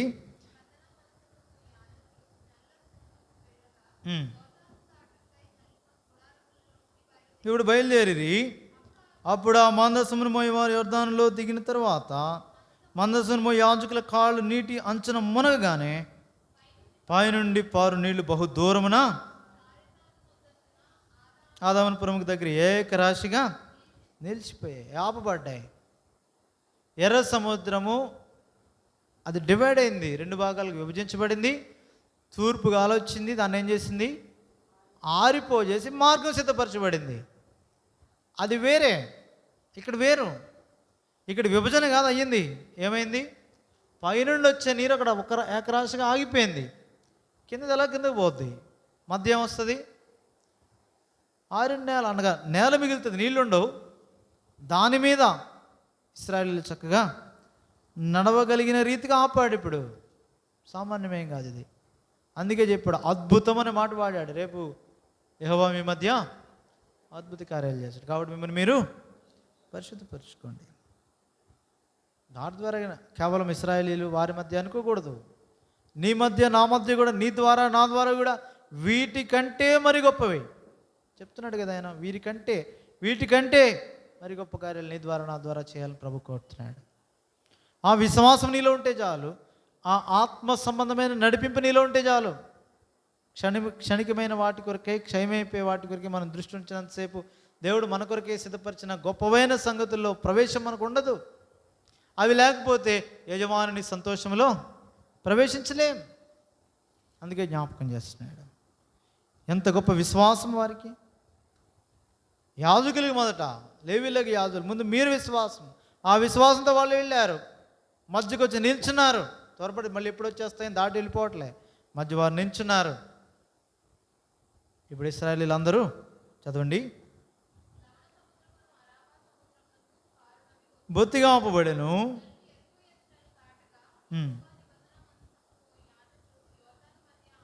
ఆరిన నేలను స్థిరముగా నిలిచిరి. జనులందరూ యొర్దానును దాటు తుదమట్టు వరకు దాటి వచ్చారు. అందరు దాటారు, ఏ ఒక్కడు విడిచిపెట్టబడలేదు. అప్పటి వరకు మధ్యలో ఉన్నారు వారు. ఆరిన నేలను నిలిచారు. నీ కొరికే నా కొరికి నిలిచినాడు ఆయన. అదే జ్ఞాపకం చేయబడుతుంది. దీర్ఘశాంతం గలవాడై ఉన్నాడు, నిలిచున్నాడు, కనిపెడుతున్నాడు. ఎందుకంటే ఏ ఒక్కరు నశించడానికి ఇష్టం లేదు. అందరు దాటింపబడాలి. ప్రాముఖ్యంగా ఆయన రక్తము చేత అది వేరేగా మనుషులందరూ రక్షణను గురించి మాట్లాడట్లేదు. అక్కడ పేతురు పత్రిక కానీ పత్రికలు రాసినప్పుడు సంఘం కొరకే, విమోచింపబడిన ప్రజల కొరకే, అది సువార్తలు కాదవి. అందుకే ప్రభు నేటి వరకు విజ్ఞాపనకర్త అక్కడే ఉన్నాడు. ఆయన దినమెల్లా చేతులు చేస్తున్నాడు. దేనికి? రక్షణ పొంది లోబడనలని ప్రజలు. రక్షణ పొందా మంచిదే, యోర్దాన్ లేదంటే ఎర్ర సముద్రం దాటొచ్చో మంచిదే. అసలు ఉద్దేశం కనాన్లో ప్రవేశించాలి, దాన్ని స్వాధీనం చేసుకోవాలి, సంతోషంగా అక్కడ జీవించాలి. నీ కొరకు సిద్ధపరిచిన యజమానుని సంతోషంలో నీవు ప్రవేశించాలా. అది ప్రభు కోరేది. 5 తలాంతులు 2 తలాంతులు కలిగిన వాళ్ళు దానిలో ప్రవేశించారు, కానీ 1 తలాంతు గలవాడు ఇచ్చినవాడు దానిలో ప్రవేశించలేకపోయాడు. యజమానుని సంతోషం, నీ కొరకు సిద్ధపరచబడిన సంగతులు. కుడివైపు నన్ను వారితో అడిగి, నా తండ్రి చేత ఆశీర్వదించబడిన వారు లోకం పుట్టినది మొదలుకొని మీ కొరకు సిద్ధపరచబడిన రాజ్యమును స్వతంత్రించుకోండి. సిద్ధపరచబడింది స్వతంత్రించుకోకపోతే మనుషులందరికంటే దౌర్భాగ్యం అంటాడు పౌలు. ఈ జీవితకాలం మట్టికే క్రీస్తునందు నిరీక్షించువారమైన 15వ అధ్యాయం అనుకుంటా. మనుషులందరికంటే కొరింథీ మొదటి పత్రిక దౌర్భాగ్యులమైంది అంటాడు. ఈ భూమి మీద మట్టికేనా? కాదు కదా. మరి ఆ నిరీక్షణ నీకుంటే జర్దన్ దాటాల. దాటాడు ఎలీషా. ఏలియా లేకపోయినా నేను ఏదో అలాగ ఈత కొట్టుకుని వెనక్కి రాగలను. అది అంతేగాని అది దుప్పటి వస్తుందని కాదు. అయితే దేవుడు అలాగ దాటిపోజేయలేదు, కోరింది ఇచ్చే పంపించాడు. క్రయం చెల్లించాడు. కాబట్టి నీ విషయం నా విషయం గురువైపు ఎట్లున్నాం? నీ కొరకే నా కొరకే గొప్పవైన సంగతులు సిద్ధంగా పెడితే ఈ చిన్నదైన యోర్దాను కొరకే, లేదంటే యోర్దాను దాటక మళ్ళీ రాలేమేమో, వాళ్ళని జయించలేమేమో, ఈ అనుమానాలు అవిశ్వాసం వస్తే ఎలాగూ ఆయన నీ కొరకే నా కొరకే సిద్ధపరిచి స్వతంత్రించుకోగలం. అందుకే విశ్వాసం గలవారై ఉన్నారో లేదో మిమ్మల్ని మీరే పరీక్షించుకోండి. నేను భూమి మీదకి వచ్చినప్పుడు లూకాసు వార్తలు అంటాడు, అట్టి విశ్వాసము ఆ విశ్వాసము కనుగొన్నా అంటాడు. మనిషి కుమారుడు మరలా వచ్చినప్పుడు కనుగొంటాడా? మనం పరీక్షించుకోవాల్సిన సంగతులు. ఎందుకంటే విశ్వాసం లేని దుష్ట హృదయం అంటాడు హెబ్రీ పత్రికలో. విశ్వాసం లేని దుష్ట హృదయం మీలో ఎవరి యందైనా ఉండినేమో అని. కాబట్టి మనం జాగ్రత్త పడాల్సిన సంగతులు. ఎందుకంటే వారు ప్రవేశించలేకపోయారు కాబట్టి చెప్తున్నాడు ఆ మాటలు. 3వ అధ్యాయం హెబ్రీ పత్రికలో 12వ వచనం అనుకుంటా. కాబట్టి జాగ్రత్త పడాలా, ఆ విశ్రాంతిలో ప్రవేశించాలి. మనం ఎంత చేసి ప్రభుత్వం లేకపోతే, ఎంత చేసి కనానుకు లేదంటే పరిశుద్ధుల శ్వాసంతో కలిసి ఆనందించకపోతే అంత వ్యర్థం కదా. అందుకే ఈ అధ్యాయం ద్వారా స్పష్టంగా మాట్లాడుతున్నాడు. ఆ ప్రత్యేకతలు చూపించాడు. ఆ యొక్క ఎర్ర సముద్రం దగ్గర దాటినప్పుడు, యోర్దాను దాటినప్పుడు పరిస్థితులు వేరు, ఆత్మ నడిపింపు, ఒకే ఆత్మైన నడిపించే విధానం వేరు, క్రమం వేరు. వారి మధ్య మోషే కర్రగా లేదని మోషేలాగా ఉన్నాడు, ఇక్కడ యాజకులను పెట్టి మందసాన్ని చూపిస్తున్నాడు. ఇలాగున క్రమం వేరు. అందుకే కృత నిబంధన దినాల్లో మనం స్పష్టంగా దేవుని ఆత్మ ఏం మాట్లాడుతున్నాడు, ఎటు నడిపిస్తున్నాడు, ఏం బోధిస్తున్నాడు, ఏం చూపిస్తున్నాడు, ఏం వలే. కాబట్టి ఇవన్నీ చాలా ప్రాముఖ్యం. నిలిచిండుట దీని కొరకే, త్వరపడి పనిచేయడం కాదు. మొదట నిలిచుండి వేచి ఉండి ప్రభు మాట కొరకే కనిపెట్టుట. ఎప్పుడు ప్రభు చిత్త ప్రకారం మనకు అప్పగించబడింది చేసి కనిపెడితే ప్రభు వచ్చి మాట్లాడతాడు. ఇప్పుడు ఇలాగ చేయి. ఇప్పుడు గొప్ప చేయి మొదలు పెడుతున్నాడు యెహోషువ అని ఇశ్రాయేలీలందరిలో. కొత్త నాయకుడు ఆయన. ఇప్పుడు గొప్ప చేయి మొదలు పెడుతున్నాడు. వారి దేవుడు ఆయన తోడుగా ఉన్నాడు, వారి మధ్య ఉన్నాడు. ఎవరంటే ఆయన సజీవుడైన దేవుడు, సర్వలోక నాథుడు. అది జ్ఞాపకం చేస్తున్నాడు. ప్రభువు యేసుక్రీస్తుకి సాదృశ్యం. సర్వలోకమునకు శాంతికరం, ప్రాయశ్చిత్తం. కాబట్టి ఈ సంగతులన్నీ గ్రహించి మన ముందుంచబడిన పరిశుద్ధుల స్వాస్యమనే గొప్పదైన విశ్రాంతి ప్రభు నీకు నాకు ఇచ్చి ముందుంచాడు. దానిలో సంతోషంగా ప్రభుతో కొనసాగుతామా లేదా అనే స్వాతంత్ర్యాన్ని నీకే ఇచ్చాడు. క్రీస్తుతో ఉంటే సంతోషం, క్రీస్తులో లేకపోతే శిక్షావిధికి పాత్రలు. రెండు మనకి ఇచ్చాడు. ఎర్ర సముద్రం దాటిన సందర్భం వేరే, యోర్దాను దాటాల్సిన సందర్భం వేరే. కానీ రెండు క్రైస్తవ జీవితంలో అవసరం. రెండింటిని దాటించేవాడు ప్రభువైన యేసుక్రీస్తే. రెండింటిలోనూ మనకంటే ముందుగా వెళ్ళినవాడు ఆయనే. రెండో దాని విషయంలో మధ్యలో నిలవబడి నీ కొరకే నా కొరకే వేచినవాడు కూడా ఆయనే. అందరు దాటే వరకు అక్కడనే. కాబట్టి ఇవన్నీ సంగతులు ఎరిగిన వారమే. నిజమే, శోధనలు శ్రమలు ముందుంచబడిన ఆటంకాలు చూస్తే కోతకాలమే. గట్ల మీద నుంచి పొర్లి పారే, పైనుంచి పడే యోర్దాను నది వంటి మరణకరమైన పరీక్షే. కానీ నీతో ఉన్నవాడు సజీవుడైన దేవుడు. నీతో ఉన్నవాడు దాటిన తర్వాత ఏమవుద్దో కాదు, సర్వలోకమునకు దేవుడు ఆయన, సర్వలోక నాథుడు. ఆయన నిబంధన మందసం వెళ్తుంది ముందు. గురిపో చూడు, గురిపెట్టి చూడు. ఆ మందసము దిగొచ్చాడు, ఆ పెట్టే, ఆ గుడారం శరీరముగా దిగొచ్చింది. ఇప్పుడు కృపాసక్తి సంపూర్ణంగా మన మధ్య నివసించాడు, మాదిరి చూపించాడు, పాపముగా చేయబడ్డాడు, ప్రాయశ్చిత్తం చేశాడు, పాతి పెట్టబడ్డాడు, తిరిగి లేచాడు, ఆరోహణ అయ్యాడు. దానికి ముందు అనేక రుజువులు చూపించాడు. నీ కొరకు నా కొరకు నేటి వరకు విజ్ఞాపనకర్తగా తండ్రి కుడి పర్సన విజ్ఞాపన చేస్తున్నాడు. ఆయన ఉన్నవాడు, అప్పుడే కాదు ఇప్పుడు కూడా ఉన్నవాడు. అయాం అంటాడు ఆయన. ఆయన ఉన్నవాడు, అదే దేవుడు, మార్పు చెందినవాడు, మార్పు లేనివాడు. అది ఎరిగిన వారముగా ప్రభు మీద మనసు పెట్టుకుంటే, ప్రభునే గురి కలిగి ఉంటే మార్గం చూపిస్తాడు. ఇదివరకు మీకు తెలిసిన మీరు నడిచిన మార్గం కాదు, ఇది క్రొత్తది. ఇది మీరు తెలుసుకొని నడవాలా. ఆత్మదేవుడిని అందుకే ఇచ్చాడు, వివేచించి నడిచిన నిమిత్తమై. దేవుని వాక్యం అందుకే ఇచ్చాడు, పాదములకు దీపంగా త్రోవకు వెలుగుండే దాని కొరకే. మన ఇష్టం కాదు వాక్యం, మన ఇష్టం కాదు ఆత్మ నడిపింపు. ఇది ఎరిగిన వారముగా సంతోషంతో ఈ లోకయాత్రలో ప్రభువును ఆనుకుని కొనసాగుతున్నప్పుడు ప్రభుకి ఇష్టంగా జీవిస్తాం. ప్రభు కార్యాలు మన ద్వారా కూడా అద్భుతాలు జరుగుతాయి. దానికి తగిన పరిశుద్ధతను మనం కాపాడుకుంటాం. తమ తమ ఘటనలు ప్రతివాడు కాపాడుకుంటాం. అలాగుండినట్లయితే పరలోక రాజ్యంలో మనం కూడా వారసులుగా ఆయనతో పాటు కూర్చుండగలం. ఇట్టి ధన్యత ప్రభు మనకు అనుగ్రహించిన కాక. ప్రార్థన చేద్దాం. పరిశుద్ధుడు, ప్రేమగల పరలోకమందున మా తండ్రి, మరొకసారి వందనాలు. ఈ 3వ అధ్యాయం ద్వారా కూడా లోతైన సంగతులు కొన్ని జ్ఞాపకం చేస్తేవి. ఇంకనూ నీ ప్రజలతో మీరు మాట్లాడండి. ఇంకేదైతే సంగతులు దాచబడిన సంగతులు ఏదైతే ఉన్నాయో నీ ఆత్మ ద్వారా ఎవరికి ఏది అవసరమో అటు సంగతులు నీ ప్రజలకు అనుగ్రహించి వారి జీవితాల్లో, వారి యాత్రలో ఎవరికి ఏది అవసరమో, వారి ముందు అడుగు వేయి నిమిత్తమై ఎవరికి ఏ ధైర్యం అవసరమో, ఏ యొక్క మాట అవసరమో, ఏ పోషణ స్వస్థత అవసరమో, ఏ హెచ్చరిక అవసరమో, ఆరోగ్యకరమైన జీవితం జీవించిన నిమిత్తమై, నీ ద్వారా ఆశీర్వాదములు పొందే పరిశుద్ధ జీవితం కొనసాగించిన నిమిత్తమై మీరే మాట్లాడండి. ఇక్కడ వచ్చిన ప్రజలను బట్టి అదనాలు రాలేకపోయిన వారిని కూడా సంధించండి. వచ్చిన వారి పూర్తి భాగం వారికి ఇవ్వండి. మరలా వెళ్తున్నారు వారి వారి గృహాలకు నీ దీవెనల ఆశీర్వాదంతో, శాంతి సమాధానంతో, నీ ముఖ కాంతితో పంపండి. ముందున గొప్పదైన పరిచర్య కొరకు మమ్మల్ని సిద్ధపరచండి. నీ మీద దృష్టి ఉంచి నీ యొద్ద కనిపెట్టి నిలిచియండి. నీ మహిమ కొరకే జీవించడానికి మాకు నువ్వు సహాయం చేయమని, నీ ప్రజల యొక్క ప్రతి అవసరత తీర్చి దేవా వారి మార్గముల్లోనూ, వారి పనుల్లోనూ వారికి తోడుకొని వారి బాధ్యతల్లో నడిపించమని నీ ముఖ కాంతి వారి మీద కోరుతూ, ప్రతి దుష్టు నుండి, కీడు నుండి, అపాయముల నుండి, నీ కన్నులు గల వారి నుండి, అసూయకుల వారిని వారిని తప్పించి క్షేమం ఇమ్మని మీ చేతులకు అప్పగిస్తూ మళ్ళీ కలుసుకునే వరకు మీ ఆత్మ సహాయాన్ని కోరుతూ యేసుక్రీస్తు ప్రభువు రక్షకున్నామున స్తుతించి కనపరిచి ప్రార్థించి వేడుకుంటున్నాం తండ్రి.